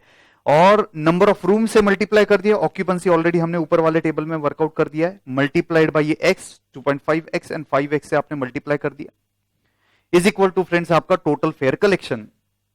जो भी कुछ आपको टोटल कलेक्शन दिया है, generally cost plus profit is equal to total collection देते हैं, ये इक्वेशन आप सॉल्व कर लीजिएगा, आपको x का वैल्यू आ जाएगा, ठीक है। तो ये इंटरमीडिएट का कंसेप्ट है, मैंने रिवाइज कर दिया। अब आगे बढ़ते हैं फ्रेंड्स, इस पे आपको कोई प्रैक्टिकल क्वेश्चन नहीं है, ठीक है। CVP analysis in just in time environment. Friend JIT में क्या था, produce when demand is there, purchase the raw material only when you required for the production. तो स्टॉक करके नहीं रखना, ये कंसेप्ट है, ठीक है, जस्ट इन टाइम पे। अब ये जस्ट इन टाइम का इंपैक्ट किस पे आ रहा है फ्रेंड्स, आपके बिल्कुल कॉस्ट पे इंपैक्ट आ जाएगा इसका, ठीक है। इसमें काफी सारे कॉस्ट आपके कम हो जाता है जेआईटी में, जैसे कि इन्वेंट्री कैरिंग कॉस्ट एक्सेट्रा, ये आपका कम हो जाता है, ओके। तो फ्रेंड्स जस्ट इन टाइम में variable cost per unit reduce होने वाला है, लेकिन फिक्स कॉस्ट बढ़ने वाला है। वेरिएबल कॉस्ट कम होएगा लेकिन आपका जो फिक्स कॉस्ट है वो बढ़ने वाला है। आगे इंफॉर्मेशन दिया कि जो आपका लेबर है, लेबर का जो कॉस्ट है वो लेबर का कॉस्ट आपका फिक्स्ड है, ठीक है। इसके बाद फ्रेंड्स डायरेक्ट मटेरियल, ये प्रोडक्शन पे डिपेंडेंट है।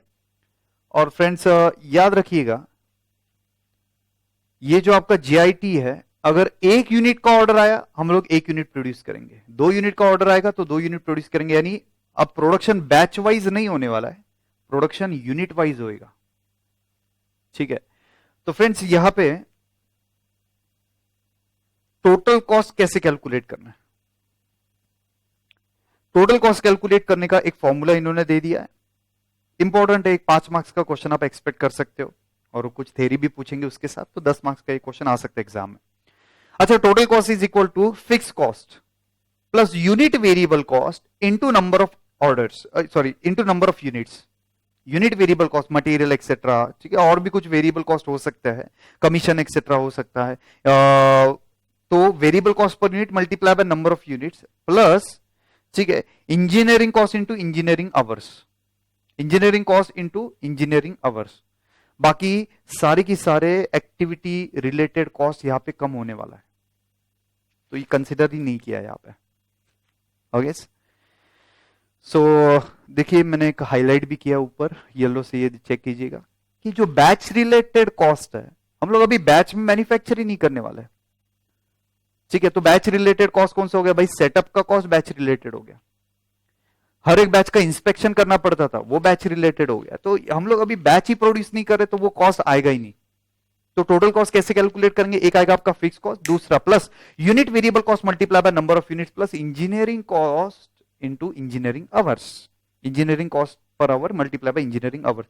याद रहेगा ये पॉइंट, ठीक है। अब आगे बढ़ते हैं फ्रेंड्स, जो 5th क्वेश्चन आपको दिया है friends, please please please 5th question बहुत इंपॉर्टेंट मार्क कर लीजिएगा फ्रेंड्स। अगर ये टॉपिक पे कोई भी प्रैक्टिकल क्वेश्चन आता है, डिसीजन मेकिंग का कोई भी प्रैक्टिकल क्वेश्चन आता है, तो फ्रेंड यही थ्योरी क्वेश्चन बच जाता है। और अगर आप पेपर पैटर्न देख रहे हो तो प्रैक्टिकल के नीचे थ्योरी क्वेश्चन आ रहा है, हर प्रैक्टिकल क्वेश्चन के नीचे थ्योरी क्वेश्चन आ रहा है। तो अगर ए पार्ट प्रैक्टिकल है तो बी एंड सी पार्ट आपका थ्योरी आ रहा है, ठीक है। तो सिर्फ आपने प्रैक्टिकल वर्कआउट कर लिए तो आपको आधा ही पेपर सॉल्व करते आएगा। इसलिए हम लोग ये रिवीजन लेक्चर में भी मैंने स्टार्ट टू एंड काफी नहीं, हमने ऑलमोस्ट 99-100% थ्योरी कवर कर रहा हूं हर एक टॉपिक का, राइट फ्रेंड्स। तो फ्रेंड्स क्यों इंपॉर्टेंट है, अब हम लोग कुछ डिसीजन लेने वाले हैं, दैट इज मेक और buy decision, outsourcing decision, continue और शटडाउन डिसीजन, ठीक है। इसके बाद था आपका फ्रेंड्स ऑप्टिमम मिक्स डिसीजन, ठीक है। तो ये कुछ डिसीजन हम लोग लेने वाले हैं। ये डिसीजन में प्रैक्टिकल क्वेश्चन के नीचे थ्योरेटिकल क्वेश्चन आएगा, what are the non financial consideration पैसा छोड़ के ये डिसीजन लेते हो कि आप क्या सोचेंगे। जैसे कि आपको शटडाउन करना है, आपको आपका जो प्लांट है, आपका जो प्रोडक्ट है वो बंद कर देने का है, तो इसके नॉन फाइनेंशियल इंपैक्ट क्या है? तो नॉन फाइनेंशियल इंपैक्ट यानी कस्टमर के साथ जो रिलेशन है वो इंपैक्ट हो जाएगा। अगर आप कोई प्रोडक्ट, कोई फैक्ट्री, कोई सेगमेंट बंद कर देते हैं तो उसका इंपैक्ट आपके जो वर्कर लोग हैं उन पे आएगा। ठीक है, तो फ्रेंड्स जो जो आप डिसीजन लेंगे, मैंने तो सिंपल एग्जांपल दिया, आगे हम लोग डिटेल में देखने वाले। तो जो जो आप फ्रेंड्स ध्यान से सुनिएगा, जो जो आप डिसीजन लेंगे उसके बाद हर एक डिसीजन का आपको एक थियोरेटिकल क्वेश्चन नीचे आएगा, what are the non financial consideration which are relevant for this decision, ये भी क्वेश्चन आ सकता है। तो बहुत अच्छे से करना है और बहुत ही सिंपल है, ऐसे कोई रट्टा मारने का जरूरत नहीं है, एकदम लॉजिकल है। तो नॉन फाइनेंशियल कंसिडरेशन क्या है? जैसे मेक और बाय डिसीजन, आपने कंपोनेंट खुद मैन्युफैक्चर करना चाहिए, बाहर से परचेस करना चाहिए। चलो आपने बाहर से परचेस कर लिया कॉस्ट बचाने के लिए, लेकिन उसका क्वालिटी क्या है? तो क्वालिटी हो सकता है। ठीक है, नेक्स्ट वन एम्प्लॉय सेटिस्फैक्शन। आपने बोला नहीं नहीं, हम लोग पहले बाहर मैन्युफैक्चर कर रहे थे, अब हम लोग खुद मैन्युफैक्चर करेंगे, तो एम्प्लॉय रेडी होना चाहिए उसके लिए, तो एम्प्लॉय सेटिस्फैक्शन। नेक्स्ट पॉइंट इन्होंने दिया है कस्टमर सेटिस्फैक्शन। हम लोग आगे एक डिसीजन देखने वाले कि वेदर टू प्रोसेस फर्दर और नॉट। भाई अगर कस्टमर की रिक्वायरमेंट ही नहीं है ज्यादा प्रोसेसिंग की और ज्यादा पैसा पे करने की, तो उनको क्यों देते हो आप? ठीक है, आगे हम लोग डिस्कस करेंगे। एक हो गया क्वालिटी, कस्टमर सेटिस्फैक्शन हो गया, एम्प्लॉय का सेटिस्फैक्शन हो गया। Next one CSR, corporate social responsibility. ठीक है, एनवायरमेंटल मैनेजमेंट अकाउंटिंग ऑलरेडी हमने सीखा हुआ है, environmental factor, intellectual property, intangible assets, competitor की मूवमेंट। अगर आप कुछ डिसीजन लेते हो तो कॉम्पिटिटर कुछ रिएक्ट करेगा, तो वो मूवमेंट नॉन फाइनेंशियल कंसिडरेशन है। यानी सपोज आपने प्राइस ड्रॉप कर दिया तो ऑटोमेटिकली आपका जो कॉम्पिटिटर है वो भी प्राइस ड्रॉप कर देगा। तो आप जो डिसीजन ले रहे हैं उसका जो इंपैक्ट है, उसका कॉम्पिटिटर का मूवमेंट पे भी कुछ इंपैक्ट आएगा, वो भी आप एनालाइज करेंगे डिसीजन लेते वक्त। आगे नेक्स्ट वन आपका जो ब्रांड नेम है, जैसे कि आपने शटडाउन करने का सोचा, आपने डिसकंटिन्यू करने का सोचा, तो आपका ब्रांड नेम अफेक्ट हो सकता है। आपने आउटसोर्स करने का सोचा तो भाई आपका ब्रांड नेम खराब हो सकता है। अरे नहीं नहीं, इसमें जो पार्ट है ना, स्पेयर पार्ट, वो बाहर से किसी से तो भी बना के लेके आते हैं। जैसे कि सपोज पतंजलि, ठीक है, कुछ केसेस वगैरह चल रहे थे कि कोई और मैन्युफैक्चर करे, पतंजलि के ब्रांड नेम, ट्रेड नेम के अंदर वो जा रहा है। ठीक है, आई डोंट नो एग्जैक्टली कुछ, ठीक है, तो मेरे पे केस वगैरह मत डालिएगा। ठीक है, जस्ट मैंने जो थोड़ा बहुत पढ़ा था वो आपको बता दिया। ओके, चलिए, तो सर सर सर बहुत अच्छे से करके जाना ये, और सिंपल भी है। नॉन फाइनेंशियल कंसीडरेशन, हर प्रैक्टिकल क्वेश्चन के नीचे थ्योरी क्वेश्चन आएगा। क्या क्या है? क्वालिटी, कस्टमर सेटिस्फैक्शन, एम्प्लॉय का सेटिस्फैक्शन, एनवायरमेंट पे क्या इंपैक्ट आएगा, ठीक है, इंटेंजिबल एसेट, इंटेंजिबल प्रॉपर्टी। इसके बाद फ्रेंड्स आपका इंटेलेक्चुअल प्रॉपर्टी पे क्या इंपैक्ट आएगा, और नेक्स्ट पॉइंट था कॉम्पिटिटर क्या इस पे रिएक्शन देगा, आपके ब्रांड नेम पे क्या इंपैक्ट आएगा कोई भी डिसीजन का, ये हम लोग कंसीडर करेंगे। ओके, चलिए आगे बढ़ते हैं फ्रेंड्स। लेकिन फ्रेंड देखिए, 10 मार्क्स का प्रैक्टिकल क्वेश्चन आ गया, आगे 10 मार्क्स तक थ्योरी पूछेंगे। उसमें पहला है भाई what are the non financial consideration relevant to this decision, वो 3-4 मार्क्स के लिए आ गया। नेक्स्ट और 3 मार्क्स के लिए आएगा भाई what are the limitations of non financial consideration, ये 2-3 मार्क्स के लिए क्वेश्चन आ जाएगा। एक 2-3 मार्क्स के लिए ये भी क्वेश्चन पूछा जाएगा भाई इथिक्स क्या है, कोई भी डिसीजन लेते हो कुछ इथिक्स फॉलो करना है। जैसे आपके स्टडी मटेरियल में क्वेश्चन है, वो क्वेश्चन है हॉस्पिटल का, भाई डिस्चार्ज जल्दी दे दे, वेरिएबल कॉस्ट सेव हो रहा है, डिस्चार्ज जल्दी दे दे, तो जो पेशेंट है उसको रिकवरी के पहले ही डिस्चार्ज दे रहे हैं, ठीक है, वो वापिस आ रहा है, ठीक है, तो इससे हमारा पैसा भी बढ़ रहा है। ऐसा कुछ क्वेश्चन है, आपने वो 100% किया रहेगा। स्टडी मटेरियल का एक भी क्वेश्चन छोड़ के मत जाना, आपके जो नया सिलेबस का स्टडी मटेरियल है, एक भी प्रैक्टिकल क्वेश्चन छोड़ के मत जाना, उसके रिलेटेड ही क्वेश्चन पूछा जा रहा है। ओके, वो इथिक्स में हम लोग डिस्कस करेंगे। चलो पहला पॉइंट देखते कि लिमिटेशन क्या है नॉन फाइनेंशियल कंसीडरेशन का। सबसे पहला लिमिटेशन भाई टाइम एंड कॉस्ट, बहुत ज्यादा टाइम लगेगा, बहुत ज्यादा कॉस्ट लगेगा ये एनालिसिस करने के लिए। Next one it's a subjective measurement, किसी कंपनी को भाई प्रॉफिट से लेने देना है, किसी कंपनी को भाई एम्प्लॉय या कस्टमर सेटिस्फैक्शन से लेने देना है, तो इट्स अ सब्जेक्टिव मैटर, ठीक है, non financial consideration. Next one improper measures will lead company to draw attention on a wrong objective, ठीक है, तो फ्रेंड जहां पे फोकस नहीं करना चाहिए था वहां पे फोकस कर लिया। Next one lack of statistical reliability, अभी भाई कस्टमर सेटिस्फैक्शन कैसे मेजर करेंगे, एम्प्लॉय का सेटिस्फैक्शन कैसे मेजर करेंगे, तो इट इज वेरी डिफिकल्ट, ये सब्जेक्टिव कंसेप्ट है। Next one, management disintegration. ठीक है, जब बहुत ही ज्यादा मेजर्स आपको लेके आना है, भाई क्वालिटी भी अच्छा होना चाहिए, कस्टमर पे भी इंपैक्ट अच्छा होना चाहिए, एम्प्लॉय पे भी आपका इंपैक्ट अच्छा होना चाहिए, एनवायरमेंट पे भी इंपैक्ट अच्छा होना चाहिए, ब्रांड नेम भी बढ़ना चाहिए। भाई बहुत ही ज्यादा अगर मेजर पे आपने फोकस कर दिया तो भाई इतना अचीव करना पॉसिबल नहीं है, तो मैनेजमेंट का इंटरेस्ट कम हो जाएगा ये अचीव करने में। ओके, तो ये पॉइंट था आपका लिमिटेशंस, याद रखना क्वेश्चन आएगा। ओके, अब इथिक्स क्या है, ये इथिक्स कोई भी डिसीजन लेते हो इथिक्स क्या है फ्रेंड्स? सबसे पहला है identify N ethical decision by using personal ethical standards of honesty and fairness. ठीक है फ्रेंड्स, कोई भी डिसीजन लेते हो ऑनेस्टली डिसीजन लीजिएगा या फिर फेयर डिसीजन आपको कंसीडर करना है। नेक्स्ट वन फ्रेंड्स, आप जो भी कोई डिसीजन ले रहे हो उसका इंपैक्ट क्या हो रहा है किसी और पे, ये आपको वर्कआउट करना है। जैसे कि फ्रेंड्स, आपने पेनिट्रेशन प्राइसिंग अप्लाई किया, नेक्स्ट टॉपिक हम लोग डिस्कस करने वाले, आपने पेनिट्रेशन प्राइसिंग अप्लाई किया, राइट? अब ये जो पेनिट्रेशन प्राइसिंग है इसमें बहुत ही कम प्राइस चार्ज कर दिया आपने, एटलीस्ट वेरिएबल कॉस्ट चार्ज कर दिया, मार्केट से बहुत ही कम प्राइस आपने चार्ज कर दिया। इससे क्या हो गया, आपके जो कॉम्पिटिटर है वो डूब गए, आउट ऑफ बिजनेस चले गए फ्रेंड्स। ठीक है, तो आपका जो इंपैक्ट है वो अदर्स पे, ये आपको आइडेंटिफाई करना है। ठीक है, नेक्स्ट वन, आपके ऑब्लिगेशंस क्या है और आपकी रिस्पॉन्सिबिलिटी क्या है जो आपके डिसीजंस पे अफेक्ट होने वाला है, डिसीजन से अफेक्ट होएगा। आपके ऑब्लिगेशंस क्या है और आपकी रिस्पॉन्सिबिलिटी क्या है वो आपको सोचना है। ठीक है, जैसे कि आपने आपका प्रोडक्ट बंद कर दिया, आपने आपका प्रोडक्ट बंद कर दिया, लेकिन जो आपके प्रोडक्ट पे डिपेंडेंट है एज अ रॉ मटेरियल, भाई उनका भी प्रोडक्शन अफेक्ट होएगा। ठीक है, नेक्स्ट पॉइंट सेम ही है, last point, make decision that is ethical and fair to those affected by it. Okay, तो ये था आपका इथिक्स। सो अब बहुत अच्छे से इंपॉर्टेंट मार्क करके जाइएगा, एग्जाम के 2-3 घंटे पहले जस्ट देख लेना, कोई पॉइंट छूटना नहीं चाहिए, क्योंकि ये टॉपिक में यही एक थ्योरेटिकल पार्ट है जो पूछा जा सकता है प्रैक्टिकल क्वेश्चन के नीचे। ओके, आगे बढ़ते हैं फ्रेंड्स, अब थोड़ा और ज्यादा प्रैक्टिकलिटी पे आते हैं फ्रेंड्स। अगला कंसेप्ट है मेक और बाय डिसीजन या आउटसोर्सिंग डिसीजन। ठीक है, आपने खुद ने मैन्युफैक्चर करना है या किसी और से फ्रेंड्स आपने बनवा के लेना है, तो ये डिसीजन आपको लेना है। इसको मैंने फ्रेंड्स आपके स्टडी मटेरियल में प्रेजेंटेशन अलग है, इसमें मैंने एकदम सिंपल प्रेजेंटेशन दिया है। मेक और buy decision with limitation factor, make और buy decision without limitation factor. ठीक है, ये जो मेक और बाय डिसीजन विथ लिमिटेशन है ये थोड़ा बाद में डिस्कस करता हूं, जब ऑप्टिमम मिक्स का मैं कंसेप्ट डिस्कस करूंगा। पहले ये विदाउट लिमिटेशन का ये करता है। ठीक है, लिमिटेशन अभी आपको कोई सोचना ही नहीं इसके बारे में। ठीक है फ्रेंड्स, सपोज आप लैपटॉप मैन्युफैक्चरर हो, ये लैपटॉप आप मैन्युफैक्चर कर रहे हो और इसका जो स्टाइलस पेन है ये पहले आप मैन्युफैक्चर कर रहे थे, लेकिन आप सोच रहे हैं कि क्यों ना इसको मैं आउटसोर्स करूं, किसी और से बनवा के ले लूं।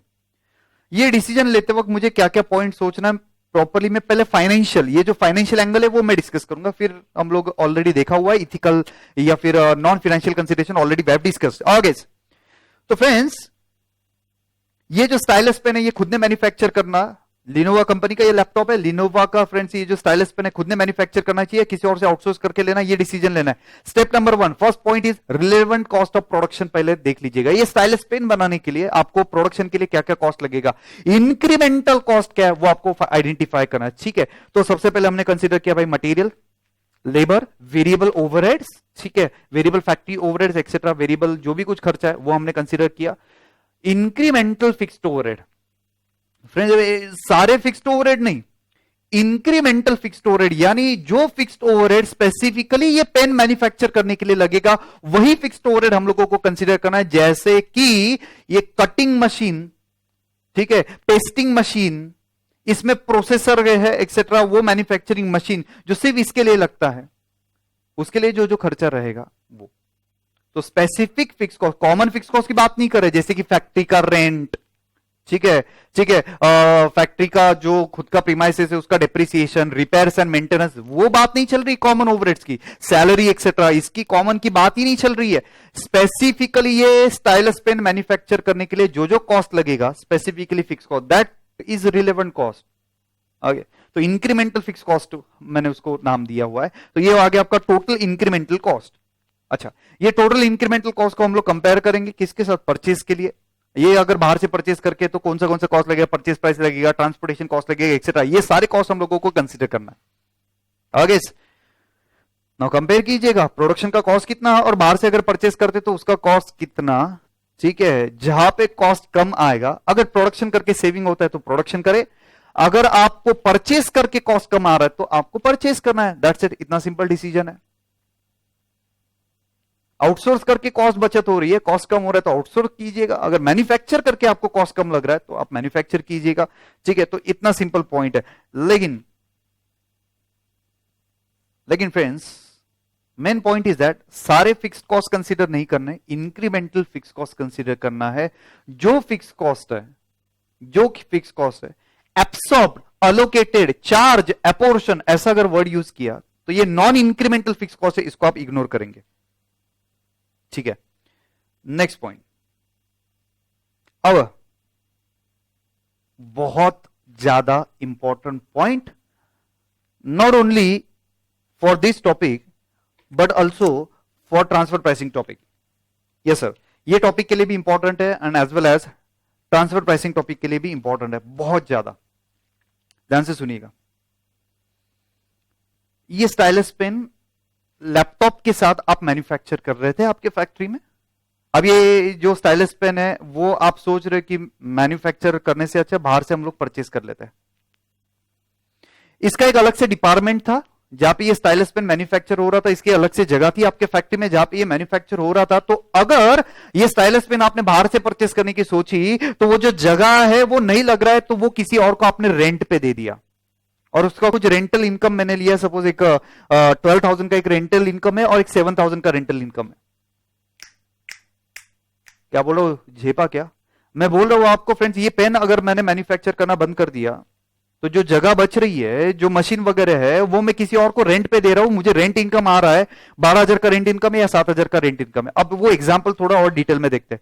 मैन्युफैक्चर करने का कॉस्ट 50,000 है, आउटसोर्स करने का कॉस्ट 60,000 है। ठीक है, बस इतना ही डेटा अगर आपके पास अवेलेबल है, कॉस्ट ऑफ मैन्युफैक्चरिंग 50,000, सब कॉन्ट्रैक्टिंग कॉस्ट 60,000, आपका आंसर क्या रहेगा? सिंपल है बॉस, मैन्युफैक्चर करेंगे, 10,000 रुपए बच रहा है भाई। ओके, लेकिन आगे इंफॉर्मेशन दिया, नहीं नहीं नहीं, अगर आपने मैन्युफैक्चर करना बंद कर दिया तो जो कैपेसिटी रिलीज होगा वो रेंट पे दे सकते हैं और रेंटल इनकम है 12,000 और 7,000, सपोज दोनों में से कुछ एक हो सकता है। ठीक है, लेट्स चेक दैट। तो अगर 12,000 होता है तो क्या करेंगे, 7,000 होता है तो कैसे करेंगे? फ्रेंड्स एकदम सिंपल है। रिलेवेंट कॉस्ट ऑफ प्रोडक्शन कितना है? 50,000। परचेज की प्राइस कितनी है? 60,000। प्रोडक्शन करेंगे तो सेविंग कितना आएगा? 10,000 रुपए का सेविंग आएगा। लेकिन अगर आपने प्रोडक्शन किया, आप एक अपॉर्चुनिटी लूज कर रहे हो रेंट पे देने का, और अपॉर्चुनिटी कितने का लूज कर दिया आपने? 12,000 का अपॉर्चुनिटी लूज कर दिया। अपॉर्चुनिटी कितने का लूज कर दिया? 12,000। रेंट नहीं मिलेगा ना खुद ने मैन्युफैक्चर किया तो फ्रेंड्स मैन्युफैक्चर किया 10,000 हमने बचा लिया, लेकिन एट द सेम टाइम 12,000 की अपॉर्चुनिटी लॉस होगी तो 2,000 हमारा इंक्रीमेंटल लॉस है। नहीं नहीं नहीं, मैन्युफैक्चर मत कर, बाहर से परचेस कर। दो प्रेजेंटेशन है, दोनों में से कोई भी एक करेंगे, आगे मैं डिस्कस कर लेता हूं। पहले ये 7,000 का मुझे कंप्लीट करने दीजिएगा। फ्रेंड्स, प्रोडक्शन की कॉस्ट 50,000, सब कॉन्ट्रैक्टिंग की कॉस्ट 60,000। ठीक है, तो 10,000 रुपए का बचत है, सेविंग है अगर मैं खुद मैन्युफैक्चर करता हूं। लेकिन एट द सेम टाइम 7,000 का अपॉर्चुनिटी लॉस्ट है अगर मैंने मैन्युफैक्चर कर दिया। तो मैंने मैन्युफैक्चर किया तो 10,000 पैसे बचाए, 7,000 की अपॉर्चुनिटी गई, 3,000 रुपए का मेरा इंक्रीमेंटल सेविंग है, तो मैंने मैन्युफैक्चर ही करना चाहिए। ठीक है, कुछ लोगों को ये प्रेजेंटेशन नहीं समझता है, अपॉर्चुनिटी वगैरह ये नहीं समझता है। ठीक है, तो एक और सिंपल प्रेजेंटेशन, दोनों में से कोई भी एक एग्जाम में अप्लाई कर दीजिएगा, आपके स्टडी मटेरियल में क्वेश्चन है इस पे। क्या है रिलेवेंट कॉस्ट ऑफ प्रोडक्शन, और एग्जाम में भी आया, आउटसोर्सिंग का क्वेश्चन एग्जाम में आया हुआ है, नवंबर 2018 के न्यू सिलेबस के पेपर में है। ओके नाउ फ्रेंड्स, क्या है इंफॉर्मेशन? रेंट कितनी है? 12,000 रुपए। ओके, वो कॉलम आप चेक कीजिएगा। मैन्युफैक्चरिंग का कॉस्ट 50,000 है। अगर मैन्युफैक्चर करता हो तो 12,000 की अपॉर्चुनिटी लॉस है, रेंट पे नहीं देते आएगा, तो मेरा मैन्युफैक्चरिंग का टोटल कॉस्ट कितना है? Direct cost plus opportunity cost 50,000 plus 12,000, 62,000 का मेरा कॉस्ट आ गया। लेकिन अगर मैं आउटसोर्स करता हूं तो 60,000 ही कॉस्ट है। क्या करना चाहिए? आउटसोर्स करना चाहिए, बाहर से परचेस करना चाहिए। आई होप ये प्रेजेंटेशन और थोड़ा आपको इजी लगा रहेगा। नेक्स्ट पॉइंट है फ्रेंड्स, आपका प्रोडक्शन का कॉस्ट है 50,000, 7,000 का अगर रेंट है सपोज, तो अपॉर्चुनिटी गया 7,000 का, तो 57,000 आपकी रिलेवेंट कॉस्ट ऑफ प्रोडक्शन आ गई। लेकिन परचेस करेंगे तो 60,000 की कॉस्ट आती है। क्या कम है? प्रोडक्शन का कॉस्ट कम है, तो आपने प्रोड्यूस करना चाहिए। आगे इसके बाद आपको इंफॉर्मेशन दिया हुआ है कि अगर सेम आता है तो क्या करेंगे सर? सेम आता है तो यानी प्रोडक्शन की कॉस्ट और ये आउटसोर्सिंग की कॉस्ट एब्सोल्युटली सेम आता है, तो भाई क्वालिटेटिव फैक्टर से आपको डिसीजन देना है। क्वालिटेटिव फैक्टर कौन से? क्वालिटेटिव फैक्टर से आपको डिसीजन लेना है। क्वालिटेटिव, नॉन फाइनेंशियल अभी हमने डिस्कस किया। ओके, नाउ मेक और बाय डिसीजन लेते वक्त क्या सोचना है? पहला पॉइंट, जहां पे कॉस्ट कम है वो ऑप्शन आप सिलेक्ट करेंगे। सेकेंड, अगर खुद मैन्युफैक्चर करेंगे तो मशीनरी एक्सेट्रा उस पर इन्वेस्टमेंट लगेगा, इज इट वर्थ, वो आप चेक कीजिए, रिटर्न वगैरह आएगा वो इन्वेस्टमेंट का है। नेक्स्ट वन, भाई मैन पावर है, जी हाँ सर, रिक्वायर्ड मैन पावर है या नहीं है वो आपको चेक करना पड़ेगा। नेक्स्ट वन, वो जो मैन पावर है वो रेडी है एक्स्ट्रा प्रोडक्शन करने का, ये स्टाइलस पेन मैन्युफैक्चर करने के लिए रेडी है। सपोज पहले आउटसोर्स कर रहे थे, अब आपको प्रोडक्शन करना है, तो भाई वर्कर रेडी होना चाहिए ना, क्योंकि उसका काम बढ़ने वाला है। Next one friends, adequate managerial power की बात कर रहे हैं, ठीक है, यानी आपके पास उतना मैनेज करने के लिए रिसोर्सेस नहीं है एक्स्ट्रा प्रोडक्शन का। सीजनल प्रोडक्ट है, वो भी आपका कोई पॉइंट हो सकता है। इसके बाद आउटसोर्स अगर आप कर रहे हो तो ट्रांसपोर्टेशन फैसिलिटी भी आपके पास चाहिए। सामने वाले की फैक्ट्री से आपको ये गुड्स या फिर स्टाइलस पेन लेके आना है तो ट्रांसपोर्टेशन का फैसिलिटी अच्छे से होना चाहिए। नेक्स्ट फ्रेंड्स, एक बहुत इंपॉर्टेंट पॉइंट आपको एग्जाम में लिखना है। अगर आपका जो प्रोसेस है वो पेटेंटेड प्रोसेस है, अगर आपका जो प्रोसेस है ये मैन्युफैक्चर करने का, ये प्रोसेस फ्रेंड्स सीक्रेटिव है, कॉन्फिडेंशियल है, ये अगर आप आउटसोर्स करेंगे तो सामने वाले को इंफॉर्मेशन देना पड़ेगा, इसके डिटेल देने पड़ेंगे, तो आपका सीक्रेसी लीक हो गया तो आपके लिए प्रॉब्लम हो सकता है। सपोज मार्केट में जो जो स्टाइलस पेन अवेलेबल है, ठीक है, ये रियल एग्जांपल है, ध्यान से सुनिएगा, मार्केट में जो जो स्टाइलस पेन अवेलेबल है उसमें सेल डालना पड़ता है, राइट। लेकिन मेरे पास ये जो स्टाइलस पेन अवेलेबल है, लिनोवा कंपनी का लैपटॉप है, ठीक है, इसमें मुझे सेल डालने का जरूरत ही नहीं है। और पॉइंट इज दैट ये जो सेल है फ्रेंड्स, इसका कॉस्ट 300-400 रुपीज है और उस एक महीना चलता है। लेकिन अब मुझे ये लैपटॉप लेके 5 साल हो गए, मैंने एक बार भी इसका कोई भी रिपेयर वगैरह करने की जरूरत ही नहीं पड़ी, सेल डालने का जरूरत ही नहीं पड़ा। अगर एक महीने में मुझे 300 रुपए का खर्चा तो लैपटॉप से ज्यादा हो जाता था 5 साल के अंदर, ठीक है। अब ये सोच के अगर कंपनी बोलती नहीं नहीं अब ये स्टाइलस पेन मैन्युफैक्चर करने का आउटसोर्स कर दो, तो सामने वाले को ये सीक्रेट फॉर्मूला बताना पड़ेगा कि भाई विदाउट सेल कैसे चल रहा है ये, तो सीक्रेसी लीक हो सकती है। नेक्स्ट वन, अगर आपने सोचा कि नहीं नहीं मैं खुद मैन्युफैक्चर करूंगा और फिर आपने पूरा सेटअप कर लिया, मशीनरी वगैरह लेके आ गए, भाई ऑब्सोलेंसेस का चांसेस है, टेक्नोलॉजी भाई आउटडेटेड भी हो सकता है, तो ये कुछ फैक्टर आपको कंसीडर करना है। और क्वालिटी फैक्टर ऑलरेडी हमने चेक किया है कि मैन्युफैक्चर करते हो क्वालिटी देखना पड़ेगा, या फिर आउटसोर्स करे तो उसका क्वालिटी क्या है, भाई टाइमली डिलीवरी दे रहा है या नहीं दे रहा है वो आपको चेक करना पड़ेगा। खुद मैन्युफैक्चर कर रहे तो वर्कर का रेडीनेस होना चाहिए। आगे तो ये था आपका कुछ qualitative factors. Okay, I hope absolutely clear है। नेक्स्ट अगला क्वेश्चन पे आते हैं, एंड अगला क्वेश्चन इज फ्रेंड्स सेल और प्रोसेस फर्दर, ठीक है, सेल और process further. Friends joint product by product, ये कंसेप्ट किसका है? जॉइंट प्रोडक्ट बाय प्रोडक्ट, जो इंटरमीडिएट में था, ठीक है, कवर कर लेता हूं, कोई प्रॉब्लम नहीं, आपके स्टडी मटेरियल में पैराग्राफ है, आज तक इस पे क्वेश्चन नहीं है, आ सकता है। सेल और प्रोसेस फर्दर का मतलब आपके पास कुछ मटेरियल है अभी अवेलेबल, ठीक है, और वो यूज नहीं करे तो क्यों ना हम लोग इसको बेच दे एज इट इज, ठीक है, या फिर अगर एज इट इज नहीं बेचा तो थोड़ा कुछ प्रोसेस करके हम लोग कुछ एक नया रिफाइंड प्रोडक्ट करके बेच दे। या फिर फ्रेंड्स हमारे पास कुछ प्रोडक्ट है वो ये स्टेज पे भी बेचा जा सकता है या फिर फर्दर प्रोसेस करके भी बेचा जा सकता है, तो ये डिसीजन हमें लेना है, एज इट इज उसको बेचना है या फर्दर प्रोसेस करके बेचना है, that decision will have to take. Obviously जहां पे मुझे ज्यादा बेनिफिट है मैं वो फाइंड करूंगा। एज इट इज बेचने में ज्यादा बेनिफिट है तो एज इट इज बेचूंगा, अगर मैंने फर्दर प्रोसेस करके ज्यादा प्रॉफिट आता है तो फर्दर प्रोसेस करूंगा। एक सिंपल एग्जांपल लेता हूं, 100% ये कंसेप्ट दिमाग में फिट हो जाएगा। फ्रेंड्स, आपका पेट्रोलियम कंपनी पेट्रोल मैन्युफैक्चर कर रहे हो, पेट्रोल रिफाइन एक्सेट्रा कर रहे हो क्रूड ऑयल से। आगे नो फ्रेंड्स, आप पेट्रोल पंप पे अगर गए रहेंगे ऑब्वियसली तो आपने देखा रहेगा दो टाइप का पेट्रोल है। सपोज एक नॉर्मल पेट्रोल है और एक स्पीड पेट्रोल है। ओके, एक नॉर्मल पेट्रोल है और स्पीड पेट्रोल है। फिर वो सामने वाला बोलता है अरे स्पीड पेट्रोल डालिएगा, इससे एवरेज बढ़ता है, मशीन का जो लाइफ है वो बढ़ता है, चीके कार्बन कम जाता है, तो एक्सेट्रा एक्सेट्रा, यानी और थोड़ा रिफाइंड है, लेकिन उसके लिए ज्यादा पैसा पे करना पड़ता है। अगर नॉर्मल पेट्रोल 80 रुपीज का है तो ये जो स्पीड पेट्रोल है वो 85 रुपीज का है, क्योंकि कंपनी को भी वो फर्दर प्रोसेस करने के लिए ज्यादा खर्चा लगेगा। राइट है फ्रेंड्स? तो ध्यान से सुनिएगा क्या एग्जाम्पल दे रहा हूं, एकदम सिंपल। आपको कंपनी को एक क्वेश्चन है, भाई पेट्रोल करके बेचते या स्पीड पेट्रोल करके बेचे? वो जो ऑयल आया था आपके पास, ओके, क्रूड ऑयल, पेट्रोल बेचे या स्पीड पेट्रोल बेचे? सिंपल प्रेजेंटेशन है। सबसे पहले तो भाई ले लो selling price of further process करके, यानी स्पीड पेट्रोल का selling price, see for example 85 rupees का सेलिंग प्राइस है। आगे माइनस सेलिंग प्राइस, अगर मैं एज इट इज बेच देता हूं, यानी पेट्रोल बनते ही अगर बेच देता हूं तो सपोज 80 रुपीज का सेलिंग प्राइस है। तो मैंने फर्दर प्रोसेस करके पेट्रोल को स्पीड पेट्रोल में कन्वर्ट करने की वजह से मेरा 5 रुपए से सेल बढ़ गया, लेकिन पेट्रोल को स्पीड पेट्रोल में कन्वर्ट करने के लिए मुझे कॉस्ट भी तो एक्स्ट्रा लगेगा। सपोज वो जो कॉस्ट एक्स्ट्रा लग रहा है, मैं दो एग्जांपल लेता हूं, एक 4 रुपए का कॉस्ट लगा और एक 7 रुपए का कॉस्ट लगा। ओके, फर्दर प्रोसेस करने का एडिशनल प्रोसेसिंग का कॉस्ट एक जगह पे लग रहा है 4, एक जगह पे लग रहा है 7। सपोज दो एग्जांपल ले लिए, दोनों क्लियर होना चाहिए, कम और ज्यादा। तो फ्रेंड्स, मेरा सेल बढ़ रहा है 5 रुपए से, लेकिन वो सेल 5 रुपए से बढ़ने के लिए मेरी कॉस्ट 4 रुपए से बढ़ रहा है, तो ऑब्वियसली 1 रुपए मेरा इंक्रीमेंटल प्रॉफिट है, और अगर इंक्रीमेंटल प्रॉफिट है तो फर्दर प्रोसेस करेगा। परफेक्ट है मालिक?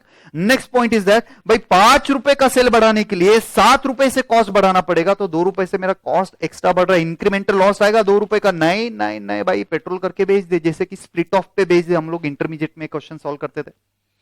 ओके, तो ये था आपका फर्दर प्रोसेस करना या नहीं, और एकदम सिंपल एग्जांपल से मैंने कंसेप्ट एक्सप्लेन कर दिया। ओके, अब आगे बढ़ते हैं friends.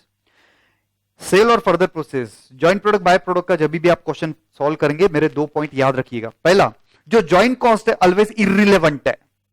Joint cost is always irrelevant because it is unavoidable cost. ठीक है, सपोज 3 प्रोडक्ट आप मैन्युफैक्चर कर रहे हो, बीच में का प्रोडक्ट कम प्रॉफिटेबल है, इसको आपको ड्रॉप करना है, नहीं कर सकते, ये तो जॉइंट प्रोडक्ट है। अगर बाकी 2 मैन्युफैक्चर करना है तो ये बनने ही वाला है। शुगर मैन्युफैक्चर करना है तो मोलेसिस आने ही वाला है।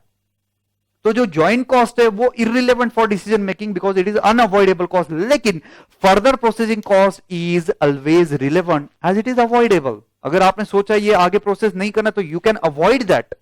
तो डिसीजन लेते वक्त फ्रेंड्स, जॉइंट कॉस्ट इररिलेवेंट है, लेकिन जो फर्दर प्रोसेसिंग कॉस्ट है वो आपका रिलेवेंट आएगा। ओके, आई होप क्लियर है ये। ओके मालिक, आगे बढ़ते हैं, मजा आ रहा है, ये टॉपिक बहुत इंटरेस्टिंग है।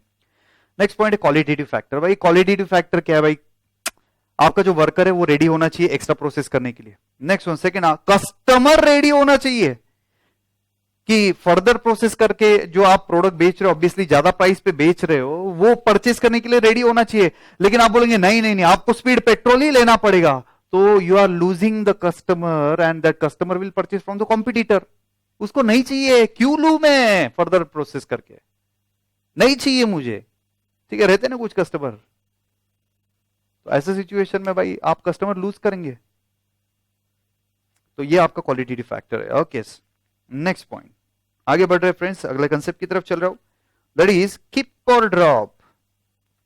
जी हाँ मालिक, कीप और ड्रॉप का मतलब यह है, अगर आपका कोई प्रोडक्ट, आपका कोई सेगमेंट, आपका कोई प्रोसेस एक्सेट्रा, या फिर फ्रेंड्स आपकी कोई factory not up to the mark है, ठीक है, कम प्रॉफिटेबल है या लॉस मेकिंग है, तो क्यों ना उसको ड्रॉप किया जाए, कीप और ड्रॉप। कंटिन्यू मैन्युफैक्चर करना है या फिर हमने बंद कर देना है, सर्विस देना है या फिर हमने बंद कर देना है, तो कीप और ड्रॉप डिसीजन। ठीक है, so that we can concentrate on more profitable product, more profitable factory, more profitable segment by dropping one of this loss making segment और प्रोडक्ट और फैक्ट्री। आगे, तो इसमें डिसीजन लेते वक्त फ्रेंड्स एक जबरदस्त सिंपल पॉइंट आपको दिया है। फ्रेंड्स, सपोज आप 3 प्रोडक्ट मैन्युफैक्चर कर रहे हो, ए बी सी या 3 फैक्ट्री है, factory A, factory B, factory C. Okay, suppose A factory में लॉस हो रहा है, now you want to discontinue this A factory या ए प्रोडक्ट वगैरह व्हाटएवर, और ये segment you want to discontinue this segment. Okay, तो आप क्या करेंगे भाई, अगर इससे मेरा प्रॉफिट बढ़ता है डिसकंटिन्यू करके तो यस मैं डिसकंटिन्यू करूंगा, लेकिन अगर मेरा प्रॉफिट कम हो रहा है डिसकंटिन्यू करके, ठीक है, तो मैं इसको डिसकंटिन्यू नहीं करूंगा। सॉल्व करने के लिए एकदम सिंपल है, अगर मैं डिसकंटिन्यू कर देता हूं ए, तो इसका इंपैक्ट कहां पे होगा सर? सबसे पहला इंपैक्ट है जो कंट्रीब्यूशन है ए का वो लॉस्ट हो गया मेरा, सेकेंड पॉइंट। लेकिन एट द सेम टाइम जो मेरा फिक्स कॉस्ट है, स्पेसिफिक फिक्स कॉस्ट है, स्पेसिफिक फिक्स कॉस्ट है, वो सेव हो जाएगा। ओके, सपोज ए का कंट्रीब्यूशन 10 लाख रुपए का लॉस हुआ, बंद कर दिया मैंने ये फैक्ट्री, यस, तो ए फैक्ट्री मैंने बंद कर दिया तो कंट्रीब्यूशन लॉस्ट हो गया मेरा 10 लाख रुपए का। लेकिन ए फैक्ट्री अगर बंद कर देता तो मेरा फिक्स कॉस्ट सेव होता है, सपोज 7 लाख रुपए का फिक्स कॉस्ट सेव हो गया। ओके, ठीक है। इसके बाद नेक्स्ट पॉइंट इज दैट अगर आपने ए प्रोडक्ट, ए फैक्ट्री एक्सेट्रा बंद कर दिया तो क्या इसका इंपैक्ट ए प्रोडक्ट का या ए फैक्ट्री का इंपैक्ट किसी और प्रोडक्ट पे हो रहा है क्या? सपोज ए फैक्ट्री बंद करके उसका जो प्रोडक्शन है वो बी में शिफ्ट कर दिया, ए फैक्ट्री बंद करके उसका प्रोडक्शन बी में शिफ्ट कर दिया, और ए फैक्ट्री के जो कस्टमर है उनको डिलीवरी दिया मैंने बी फैक्ट्री से, तो इसका मतलब क्या है, बी का जो सेल है वो बढ़ जाएगा, increase in sale of another product और अनदर फैक्ट्री, तो उसका जो कंट्रीब्यूशन बढ़ेगा वो भी हमें चेक करना है। सपोज 2 लाख रुपए से बढ़ गया। ओके, इसके बाद सपोज इसका इंपैक्ट एक और जगह पे हो रहा है, ठीक है, ए और सी कॉम्प्लीमेंट, ए और सी साथ में बेचा जाता है, यानी अगर आपको सी परचेस करना है तो ए भी परचेस करना है, ठीक है, ठीक है, साथ में बेचा जाता है दोनों प्रोडक्ट। तो अगर ए आप बंद कर रहे हो प्रोडक्ट तो सी का भी तो सेल अफेक्ट होगा। कितना सिंपल पॉइंट है। तो एक प्रोडक्ट, एक फैक्ट्री या एक सर्विस या फिर एक सेगमेंट अगर आप डिसकंटिन्यू करते हो तो इसका इंपैक्ट कहां कहां पे हो रहा है वो आपको चेक करना है। प्रॉफिट कम हो गया, कॉस्ट बढ़ गया, वो लेस कर दीजिए, कुछ सेविंग होता है वो ऐड कर दीजिएगा, और एंड में रिजल्ट चेक कीजिएगा। अगर डिसकंटिन्यू करके आंसर पॉजिटिव आता है, ठीक है, डिसकंटिन्यू करके अगर आंसर पॉजिटिव आता है तो यस डिसकंटिन्यू कर लीजिए, लेकिन डिसकंटिन्यू करके अगर आंसर निगेटिव आता है तो भाई कंटिन्यू कीजिएगा। ठीक है, आई होप ये पॉइंट क्लियर है। तो ये जो मैंने अभी डिस्कस किया बस यही ये पैराग्राफ में दिया हुआ है।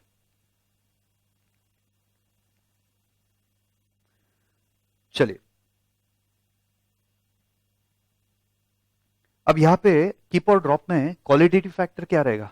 कीप और ड्रॉप में क्वालिटेटिव फैक्टर में रहेगा फ्रेंड्स, कस्टमर के साथ रिलेशनशिप अफेक्ट हो जाएगा। 1, आपके जो वर्कर लोग हैं फैक्ट्री वगैरह या फिर प्रोडक्ट बंद करने से वर्कर अगर आपने कम कर दिए तो फ्रेंड्स वहां पे प्रॉब्लम हो सकता है। सेकंड, जो आपके रॉ मटेरियल सप्लायर है वहां पे प्रॉब्लम होगा क्योंकि वो आपके कंपनी पे डिपेंडेंट है फ्रेंड्स, तो आपने परचेस करना कम कर दिया तो ऑब्वियसली वहां पे भी इंपैक्ट आएगा।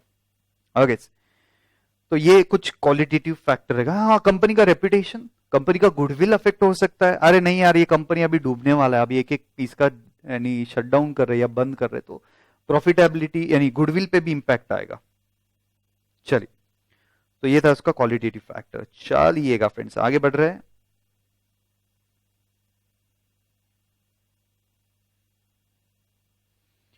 Friends, special order decision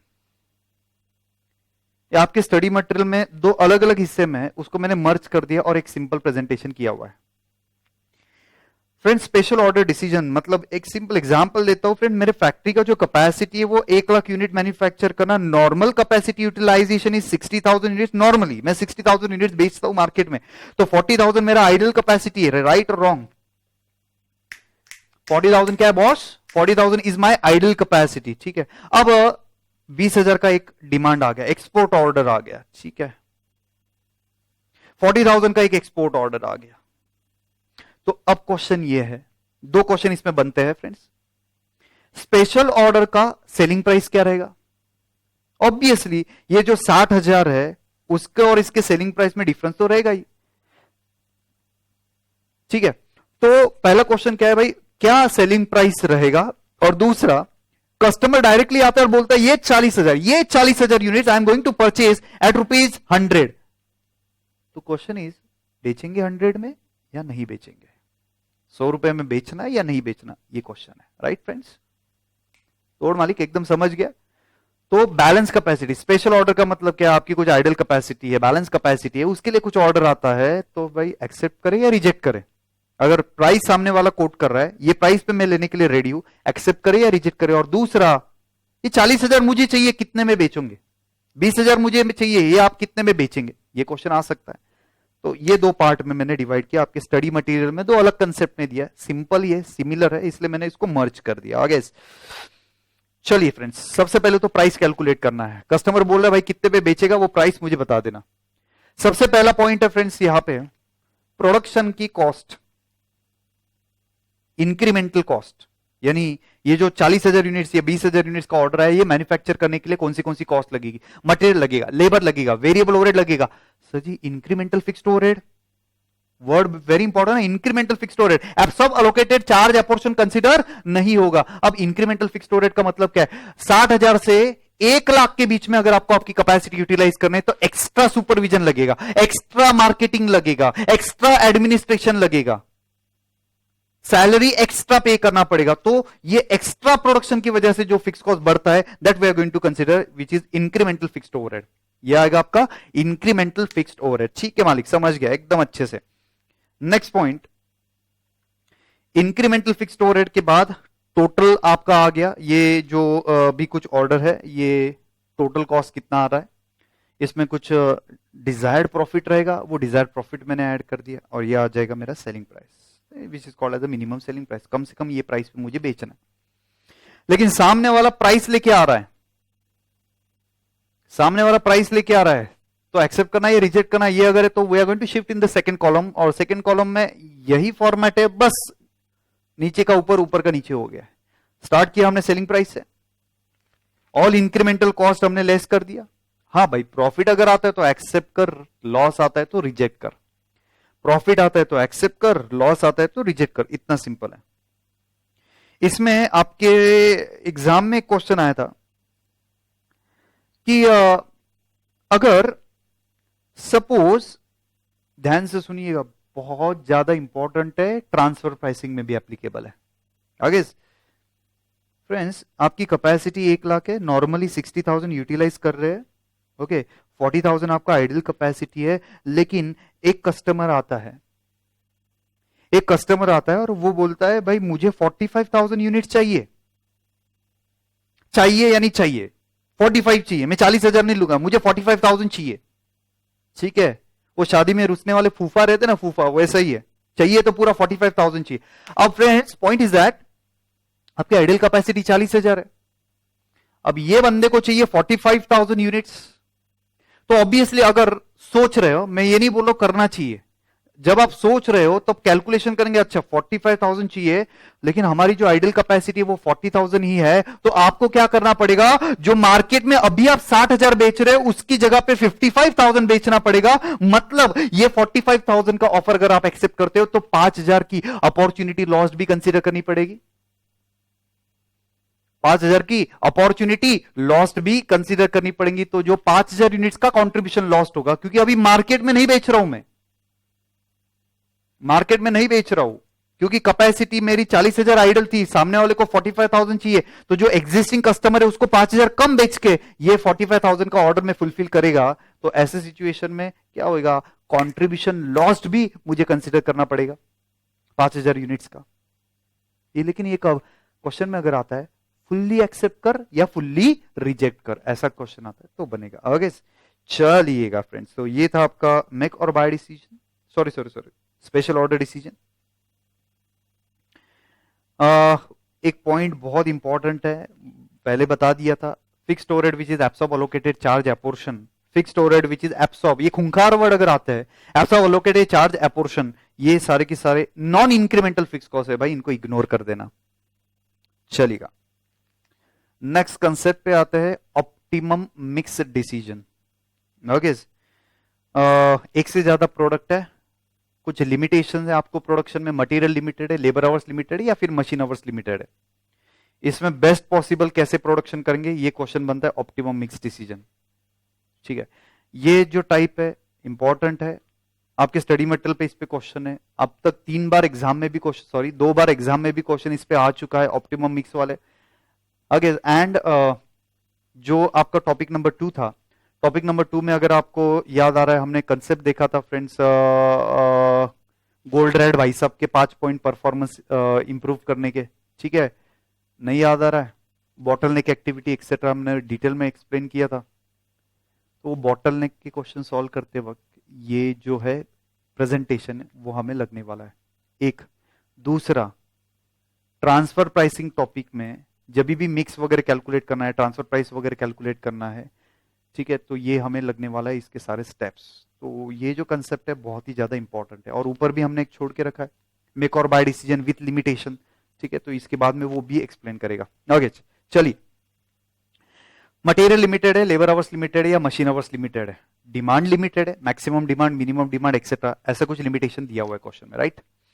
now friends, optimum mix में सबसे पहला स्टेप है, हमने ऑलरेडी इंटरमीडिएट में किया था, ठीक है, वो देख लेते हैं। सबसे पहला जो स्टेप है वो स्टेप है भाई, सबसे पहले तो कैलकुलेट करो contribution per unit, selling price per unit minus variable cost per unit, ये आएगा आपका contribution per unit. Second step आएगा आपका कंट्रीब्यूशन पर की फैक्टर, अगर मटेरियल लिमिटेड है तो कंट्रीब्यूशन पर KG of material, labour hours limited है तो कंट्रीब्यूशन पर लेबर आवर्स, मशीन आवर्स अगर लिमिटेड है तो कंट्रीब्यूशन पर मशीन आवर्स। तीसरा स्टेप आएगा ranking on the basis of step number 2। Next step आएगा रैंकिंग के बेसिस पे ऑप्टिमम मिक्स कैलकुलेट करो। अच्छा, ऑप्टिमम मिक्स का मतलब क्या है, जो ज्यादा प्रॉफिटेबल है उसकी ज्यादा से ज्यादा क्वांटिटी मैन्युफैक्चर करना है, ज्यादा से ज्यादा यानी कितनी, जितनी ज्यादा से ज्यादा उसकी डिमांड है। जो सबसे ज्यादा प्रॉफिटेबल है, जिसका रैंकिंग फर्स्ट है, वो ज्यादा से ज्यादा आप मैन्युफैक्चर करेंगे। आगे इसके बाद नेक्स्ट पॉइंट आएगा आपका कि फिर लेस प्रॉफिटेबल सेकंड रैंकिंग, फिर थर्ड रैंकिंग, और जो भी कुछ बचे कुछ रिसोर्सेस है वो लीस्ट प्रॉफिटेबल प्रोडक्ट के लिए हम लोग अलोकेट कर देंगे। और जैसे आपने ये मिक्स कैलकुलेट कर लिया, कितना प्रोडक्ट, कौन सा प्रोडक्ट कितना क्वांटिटी में मैन्युफैक्चर करना है, कंट्रीब्यूशन से मल्टीप्लाई कर दीजिएगा, आएगा आपका total contribution, fix cost less कर दीजिएगा, आएगा आपका ऑप्टिमम प्रॉफिट। ठीक है, I repeat this step. Contribution calculate किया, कंट्रीब्यूशन पर की फैक्टर, मटेरियल है तो कंट्रीब्यूशन पर केजी ऑफ मटेरियल, लेबर है तो कंट्रीब्यूशन पर लेबर आवर, मशीन आवर्स है तो कंट्रीब्यूशन पर मशीन आवर्स। तीसरा स्टेप है आपका ranking on the basis of this step number 2। Ranking के बाद आएगा ऑप्टिमम मिक्स। ऑप्टिमम मिक्स का मतलब क्या हुआ, जो रिसोर्सेज अवेलेबल है बेस्ट पॉसिबल वे से यूटिलाइज करो, रैंकिंग के हिसाब से अलोकेट कीजिएगा, और जो लीस्ट प्रॉफिटेबल है बचा कुछ उसको दे देना। एक बार ऑप्टिमम मिक्स आ गया यानी क्वांटिटी बन गई, कंट्रीब्यूशन से मल्टीप्लाई करेंगे, ठीक है, और टोटल कंट्रीब्यूशन आएगा, फिक्स कॉस्ट अगर दिया है क्वेश्चन में लेस कर देंगे, आपका आ जाएगा प्रॉफिट, वो आएगा आपका ऑप्टिमम प्रॉफिट। ठीक है, अब इसके कुछ इंपॉर्टेंट पॉइंट्स। अगर क्वेश्चन में मिनिमम मार्केट कमिटमेंट दिया हुआ है, ध्यान से सुनिएगा, अगर क्वेश्चन में मिनिमम मार्केट कमिटमेंट दिया है, कम से कम 500 क्वांटिटी हर एक प्रोडक्ट का बनना ही चाहिए, कम से कम 100 क्वांटिटी हर एक प्रोडक्ट का बनना ही चाहिए, तो ऐसे सिचुएशन में क्या करेंगे, सबसे पहले मिनिमम मार्केट कमिटमेंट फुलफिल करेंगे, रैंकिंग वगैरह बाद में। पहले हर एक प्रोडक्ट का जो मिनिमम मार्केट कमिटमेंट है, ऐसा क्वेश्चन आपके स्टडी मटेरियल में है, मिनिमम मार्केट कमिटमेंट का क्वेश्चन आपके स्टडी मटेरियल में है। ठीक है, contracted sale and non contracted sale, if you remember अच्छे से अगर आपने किया रहेगा। ठीक है, फरीदाबाद फैक्ट्री, ऐसा कुछ तो भी क्वेश्चन था फ्रेंड्स।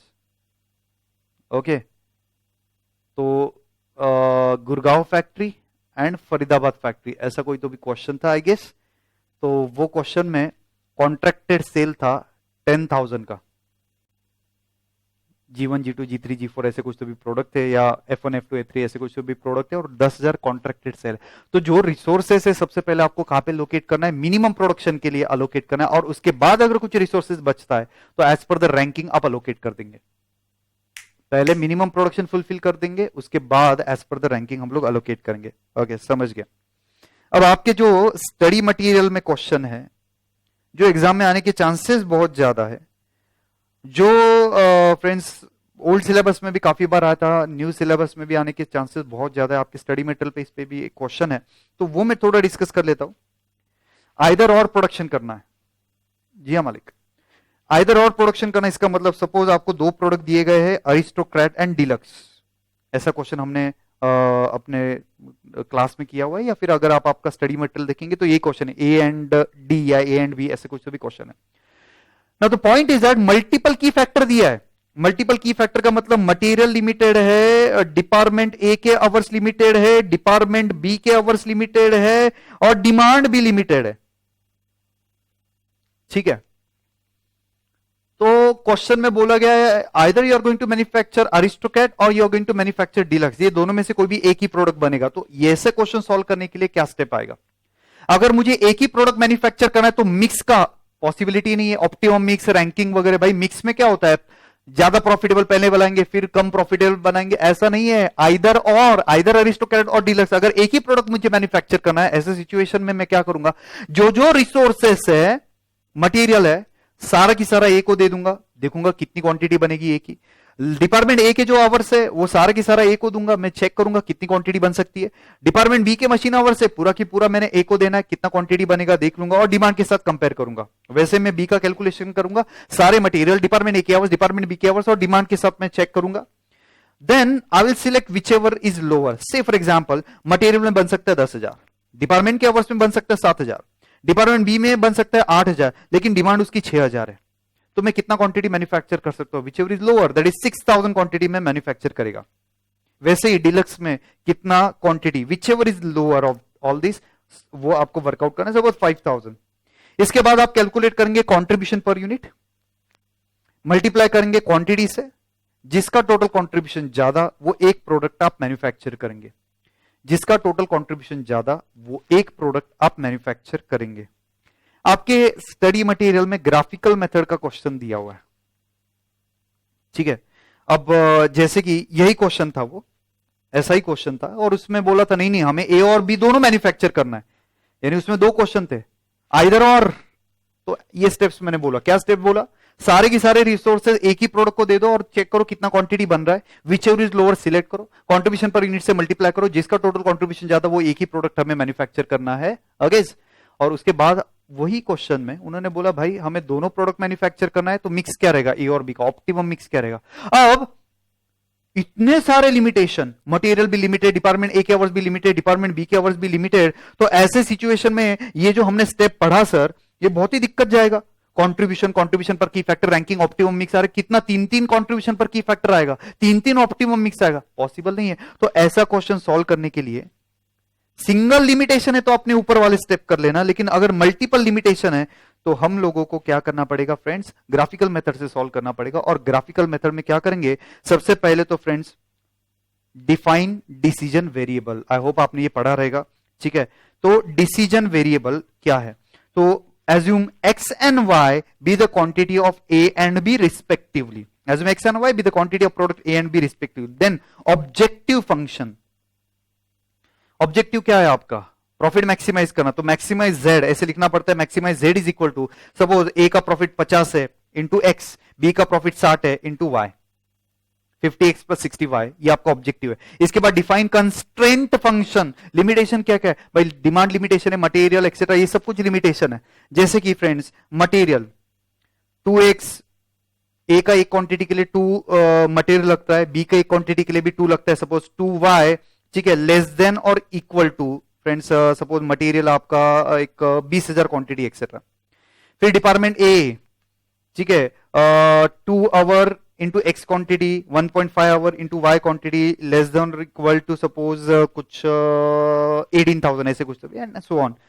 तो ये आप कंस्टेंट फंक्शन, जितने भी कंस्टेंट है, जैसे डिमांड लिमिटेड है, x लेस देन और इक्वल टू 10,000 और 6,000, ठीक है, y लेस देन और equal to 4,000 etcetera, whatever. तो ये कंस्टेंट फंक्शन करेंगे, इसके बाद आप वो ग्राफिकली सॉल्व करेंगे। अब ग्राफिकली कैसे सॉल्व करना है, जैसे कि x एक्सिस और y एक्सिस है, ठीक है, हम लोग पॉइंट फाइंड करते हैं। कैसे पॉइंट फाइंड करना, पहला इक्वेशन है 2x plus 2y equal to, लिखते हैं हम लोग 20,000, पहले x 0 एज्यूम करते, y का वैल्यू आएगा 10,000, ठीक है, फिर y 0 एज्यूम करते हैं, x का वैल्यू आएगा 10,000। तो आपका इक्वेशन बन गया 0 एंड 10,000, और दूसरा इक्वेशन बन गया भाई 10,000 एंड 0। फिर x एक्सिस पे और y एक्सिस पे जहां जहां पे 10,000 सर्कल कर दिया, यहां पे सर्कल कर दिया, एक लाइन ड्रॉ कर लिया, ठीक है। वैसे ही कुछ और इक्वेशन आएगा, डिमांड का एक पैरेलल इक्वेशन आएगा। अगर इक्वेशन लेस देन और इक्वल टू है, अगर इक्वेशन लेस देन और इक्वल टू है तो डायरेक्शन टुवर्ड्स ओरिजिन जाएगा। अगर लेस देन और इक्वल टू है तो डायरेक्शन टूवर्ड्स, ये लेस देन और इक्वल टू रहेगा तो टूवर्ड्स ओरिजिन, ग्रेटर देन रहेगा तो अपोजिट टू ओरिजिन। फिर हम लोग फाइंड करते थे कॉमन फिजिबल रीजन, ये आ गया हमारा common feasible region.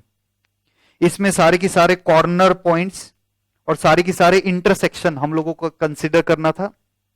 Objective function में हमें वो इंसर्ट करना था और जिस पे प्रॉफिट ज्यादा वो हम लोगों को मैन्युफैक्चर करना था, राइट। तो इसका एक क्वेश्चन है ना फ्रेंड्स आपके स्टडी मटेरियल में, वो बहुत ही खूंखार क्वेश्चन है, वो अच्छे से आप करके जाइएगा। ओके, मेथड मैंने आपको बता दिया है। तो ये था आपका ऑप्टिमम मिक्स। फ्रेंड्स हमने कंसेप्ट छोड़ के रखा है, मेक और बाय डिसीजन विथ की फैक्टर।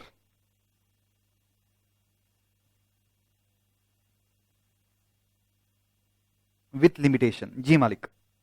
यानी सपोज आप एक मशीन मैन्युफैक्चर कर रहे हो और मशीन में ए बी सी डी ये 4 स्पेयर पार्ट लग रहा है। मशीन मैन्युफैक्चर कर रहे हो और मशीन में ये 4 स्पेयर पार्ट आपको लग रहा है, ठीक है। और मशीन मैन्युफैक्चर करते वक्त, स्पेयर पार्ट मैन्युफैक्चर करते वक्त मशीन आवर्स लिमिटेड है। आ गया आपका विथ लिमिटेशन का क्वेश्चन। ओके, तो कैसे सॉल्व करना है?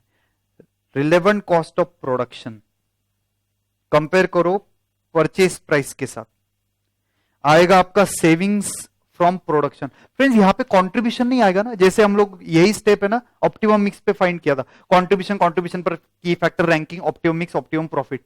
सर यहां पे कंट्रीब्यूशन नहीं आएगा क्योंकि ए बी सी डी ये कंपोनेंट है, ये मार्केट में नहीं बेच रहे हम लोग, इससे एक मशीन बनेगा वो बेच रहे, और मेक और बाय डिसीजन एबीसीडी कंपोनेंट का है, पूरे मशीन का नहीं है। इसलिए कंपोनेंट का प्रोडक्शन कॉस्ट परचेज प्राइस के साथ कंपेयर किया, सेविंग्स आया। सेविंग्स पर की फैक्टर, मशीन आवर्स लिमिटेड था तो सेविंग्स, कंट्रीब्यूशन पर आवर की जगह पे saving per hour, ranking, optimum mix, खत्म। और यहाँ पे ऑप्टिमम प्रॉफिट जनरली पूछते नहीं है क्योंकि ये कंपोनेंट है एबीसीडी। पॉइंट इज दैट कैसे पता चलेगा कि विथ लिमिटेशन है और विदाउट लिमिटेशन है? एकदम सिंपल लाइन नीचे दिया हुआ है मैंने। तो पॉइंट इज दैट एक से ज्यादा कंपोनेंट है विथ लिमिटेशन का आएगा, एक ही कंपोनेंट है विदाउट लिमिटेशन आएगा, क्योंकि मिक्स वगैरह फाइंड करने के लिए एक से ज्यादा मटेरियल चाहिए, राइट फ्रेंड्स? कंफर्म जेपा? ओके, तो ये था विथ लिमिटेशन। क्या स्टेप फॉलो करना है फ्रेंड? सबसे पहले प्रोडक्शन की कॉस्ट परचेज प्राइस के साथ कंपेयर की, सेविंग्स आया पर यूनिट, सेविंग्स पर की फैक्टर, रैंकिंग, ऑप्टिमम मिक्स, जिसमें सबसे ज्यादा सेविंग है, जिसका रैंकिंग सबसे ज्यादा है, पहले उसको वो रिसोर्सेस अलोकेट कीजिएगा। आगे खत्म। तो आपका जो स्टडी मटेरियल है उसके ईच एंड एवरी पॉइंट मैंने ये टॉपिक का डिस्कस कर लिया, ठीक है। और फ्रेंड्स थोड़ा एडिशनल नॉलेज देता हूं और एग्जाम में क्वेश्चन आ चुका है इसलिए दे रहा हूं, ध्यान से सुनिएगा। Relevant costing and irrelevant costing, relevant costing and irrelevant costing, ध्यान से सुनिएगा फ्रेंड्स। ये सारे के सारे पॉइंट, इसके बाहर क्वेश्चन नहीं आ सकता फ्रेंड्स। कोई भी डिसीजन लेते वक्त आपको ये चेक करना पड़ता है कि कौन से कॉस्ट रिलेवेंट आते हैं, कौन से कॉस्ट रिलेवेंट नहीं आते हैं। उसमें सबसे पहला कॉस्ट ले रहा हूं मैं मटेरियल। जनरली एग्जाम में, और एग्जाम में आ चुका है क्वेश्चन, आपके स्टडी मटेरियल में भी बाद में ऐड हुआ है, जो जनवरी 2019 का एडिशन रहेगा स्टडी मटेरियल में, तो इस पे क्वेश्चन ऐड किया है। एक नहीं, इस पे 3 क्वेश्चन ऐड किया। आरटीपी में भी भर भर के क्वेश्चन आए हैं, एग्जाम में भी एक बार क्वेश्चन आ चुका है रिलेवेंट कॉस्टिंग, इररिलेवेंट कॉस्टिंग, इसलिए ध्यान से सुनिएगा फ्रेंड्स। मटेरियल 3 कैटेगरी का हो सकता है, यानी मटेरियल में 3 प्राइस दिया जाता है। सबसे पहले परचेज प्राइस, दूसरा है रिप्लेसमेंट प्राइस, एंड तीसरा realisable value. Realisable value, okay. Now friends, purchase price का मतलब क्या है? जो मटेरियल आपने ऑलरेडी परचेज करके रखा था, हिस्टोरिकल प्राइस, ठीक है, ऑलरेडी परचेज करके रखा था। रिप्लेसमेंट प्राइस का मतलब आज अगर मटेरियल परचेज करने के लिए जाते हो तो कितना पैसा पे करना पड़ेगा। रियलाइजेबल वैल्यू का मतलब आपके पास अगर मटेरियल ऑलरेडी अवेलेबल है, अगर आज बेचने के लिए जाते हो तो आपको कितना रियलाइज होगा, कितना पैसा मिलेगा। तो परचेज प्राइस यानी हिस्टोरिकल प्राइस, रिप्लेसमेंट प्राइस यानी आज की परचेज प्राइस, रियलाइजेबल वैल्यू यानी आज अगर बेचने के लिए जाएंगे तो कितना पैसा आता है। Perfect. Purchase price is always irrelevant, note लिख के आना एग्जाम में, सिर्फ आंसर नहीं लिखना है एडलेस पीजीबीपी जैसा, आपको नोट लिखना है हर एक पॉइंट का। Purchase price is always irrelevant because it is a historical cost, all historical cost are sunk cost, not relevant for decision making. आगे बढ़ रहे। रिप्लेसमेंट, आज की परचेज प्राइस, आज की ताजा खबर, आज की परचेज प्राइस। भाई आज की परचेज प्राइस 2 सिचुएशन में रिलेवेंट है। पहला सिचुएशन है मटेरियल आपके पास स्टॉक में नहीं है, लेकिन आप जो नया डिसीजन ले रहे हो, वॉट एवर डिसीजन, मेक और बाय डिसीजन, वॉट एवर आप शॉर्ट टर्म लॉन्ग टर्म कोई भी आप डिसीजन ले रहे हो, ठीक है, एक नया प्रोडक्ट मैन्युफैक्चर करना है, या फिर मेक और बाय डिसीजन लेना है, नए मार्केट में जाना है, etcetera, whatever the decision you are taking, वो डिसीजन लेते वक्त हम लोग कॉस्ट देखते हैं, उसमें पहला कॉस्ट देखते हैं मटेरियल, तो उसमें चेक करो रिप्लेसमेंट प्राइस कब रिलेवेंट है।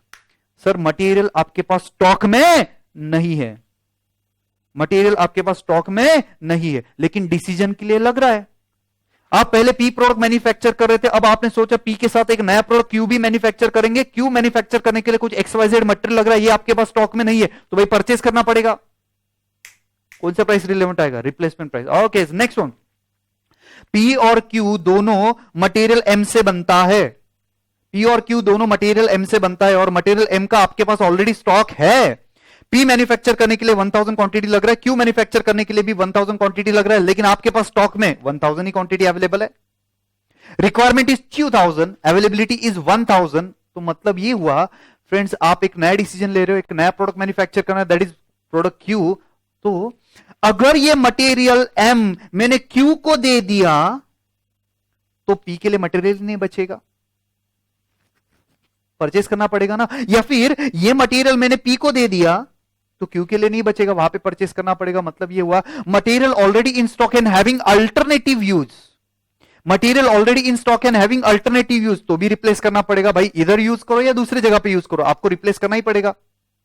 वो डिसीजन की वजह से हो रहा है, इसलिए वो रिप्लेसमेंट प्राइस रिलेवेंट आएगा। आगे नेक्स्ट वन, रियलाइजेबल वैल्यू। कोई भी मटेरियल आपके पास है, वो बेचते क्यों है? अगर इसका कोई यूज आपके पास नहीं है तो ये आप बेचेंगे।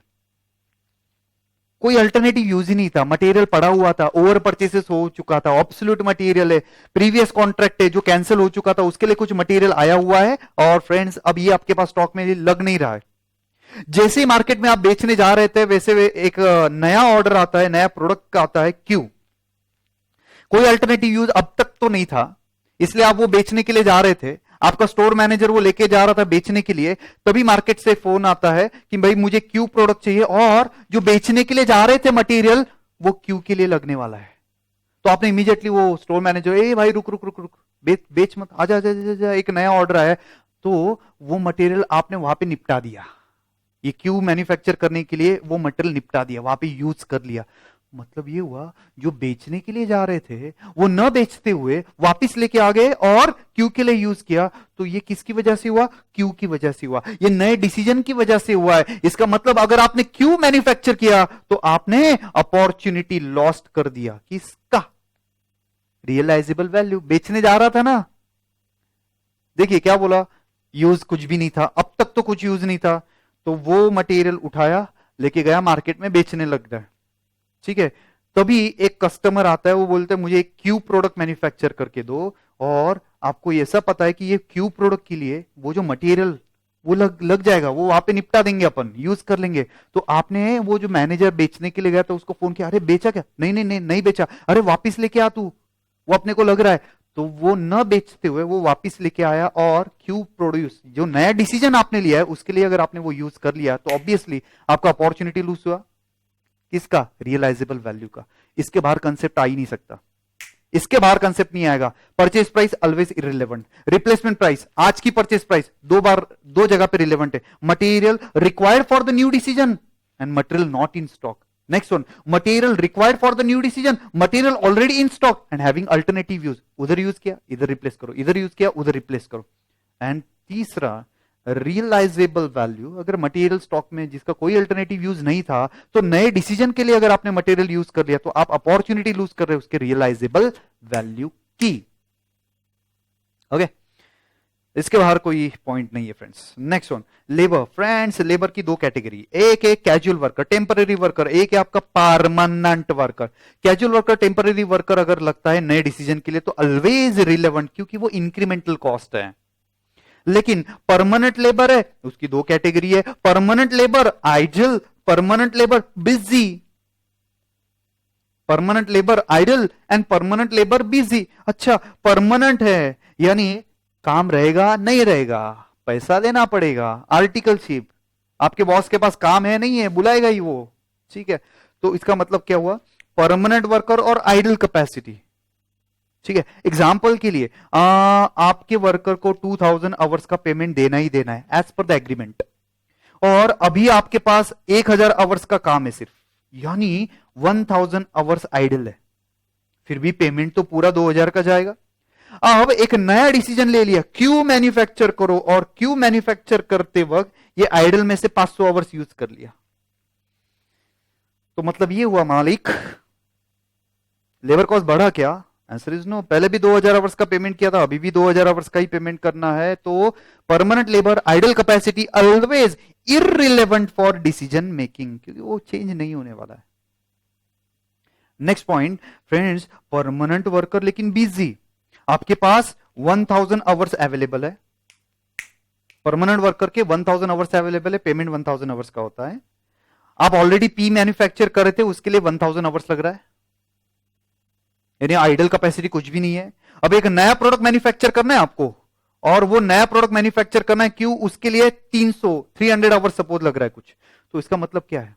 अगर ये वर्कर को मैंने 300 आवर्स दे दिया तो ऑब्वियसली पी का प्रोडक्शन कम होएगा।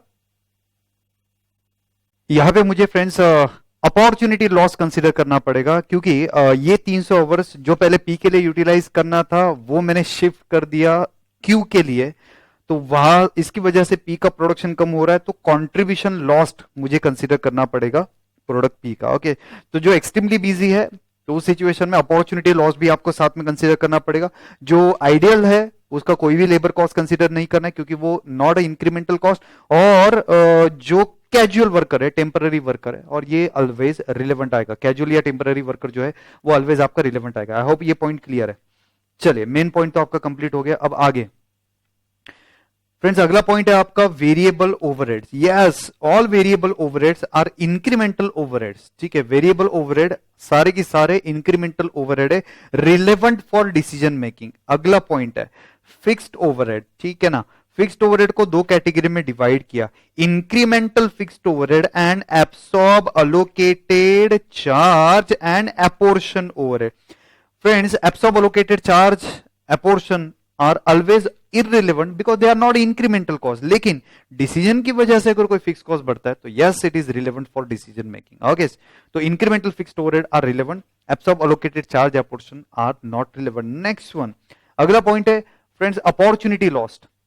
मतलब ये हुआ, अगर कोई डिसीजन एक्सेप्ट करने की वजह से अगर कोई अपॉर्चुनिटी लॉस्ट होता है best possible way, next best possible option का अपॉर्चुनिटी लॉस भी आपको कंसीडर करना पड़ेगा। सपोज वी स्मार्ट एकेडमी है, वी स्मार्ट एकेडमी का एक 4th फ्लोर पे पुणे में एक बड़ा सारा क्लासरूम है जहां पे क्लासेस कंडक्ट होता है वी स्मार्ट एकेडमी का फेस टू फेस बैच का। अगेस नाउ फ्रेंड्स, वो 4th फ्लोर जो है वो विशाल सर इनका है पूरा। अगेस नाउ पॉइंट इज दैट कि अब इनके पास तीन ऑप्शन थे, खुद का एकेडमी रन करना, नेक्स्ट वन वो किसी और क्लास वाले को रेंट पे दे सकते थे, जो रेंट इनकम था वो suppose 1 lakh rupees per month है, या फिर एक प्रिंटर है, वो प्रिंटर को एक स्टोर रूम के लिए जगह चाहिए था।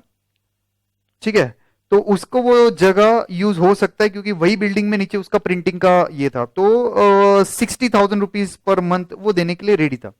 अब आप बोलेंगे क्लासरूम का ज्यादा और इसका कम, क्योंकि ऑलरेडी बेंचेस वगैरह, प्रोजेक्टर सेटअप वगैरह सब कुछ था, वो क्लास वाला 1 लाख रुपए दे देगा। ओके, अब V smart academy Vishal sir यहाँ पे ले रहे कोचिंग क्लासेस। ओके, क्लास ले रहे, खुद का एकेडमी वो रन कर रहे, तो ऑब्वियसली इन्होंने अपॉर्चुनिटी लूज कर दिया।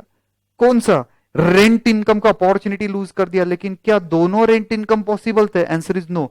तो opportunity lost of next best alternative should be consider. तो नेक्स्ट बेस्ट अल्टरनेटिव 1 लाख था। तो एकेडमी का जब मैं कॉस्टिंग वगैरह वर्कआउट करूंगा तो 1 लाख रुपए का अपॉर्चुनिटी लॉस्ट भी कंसिडर करूंगा। Okay, next point, all historical cost, जो कॉस्ट ऑलरेडी लग चुका है, all such cost are irrelevant for decision making, क्योंकि वो संक कॉस्ट है। याद रखना, मैंने डिजाइन करके रखा है, मैंने कमिटमेंट दे चुका हूं, मैंने रिसर्च एंड डेवलपमेंट करके रखा है। ठीक है, तो ऐसे सिचुएशन में the cost which is already incurred is a sunk cost, hence not relevant for decision making. Okay, so ये था फ्रेंड्स आपका decision making topic. Each and every concept मैंने कवर कर दिया है, ठीक है। Thank you very much friends, see you in the next lecture. In the next lecture, I am going to cover last topic of your first module, that is pricing decision। छोटा सा topic है, next lecture around 45 minutes में complete हो जाएगा, ठीक है। Thank you very much, see in the next lecture.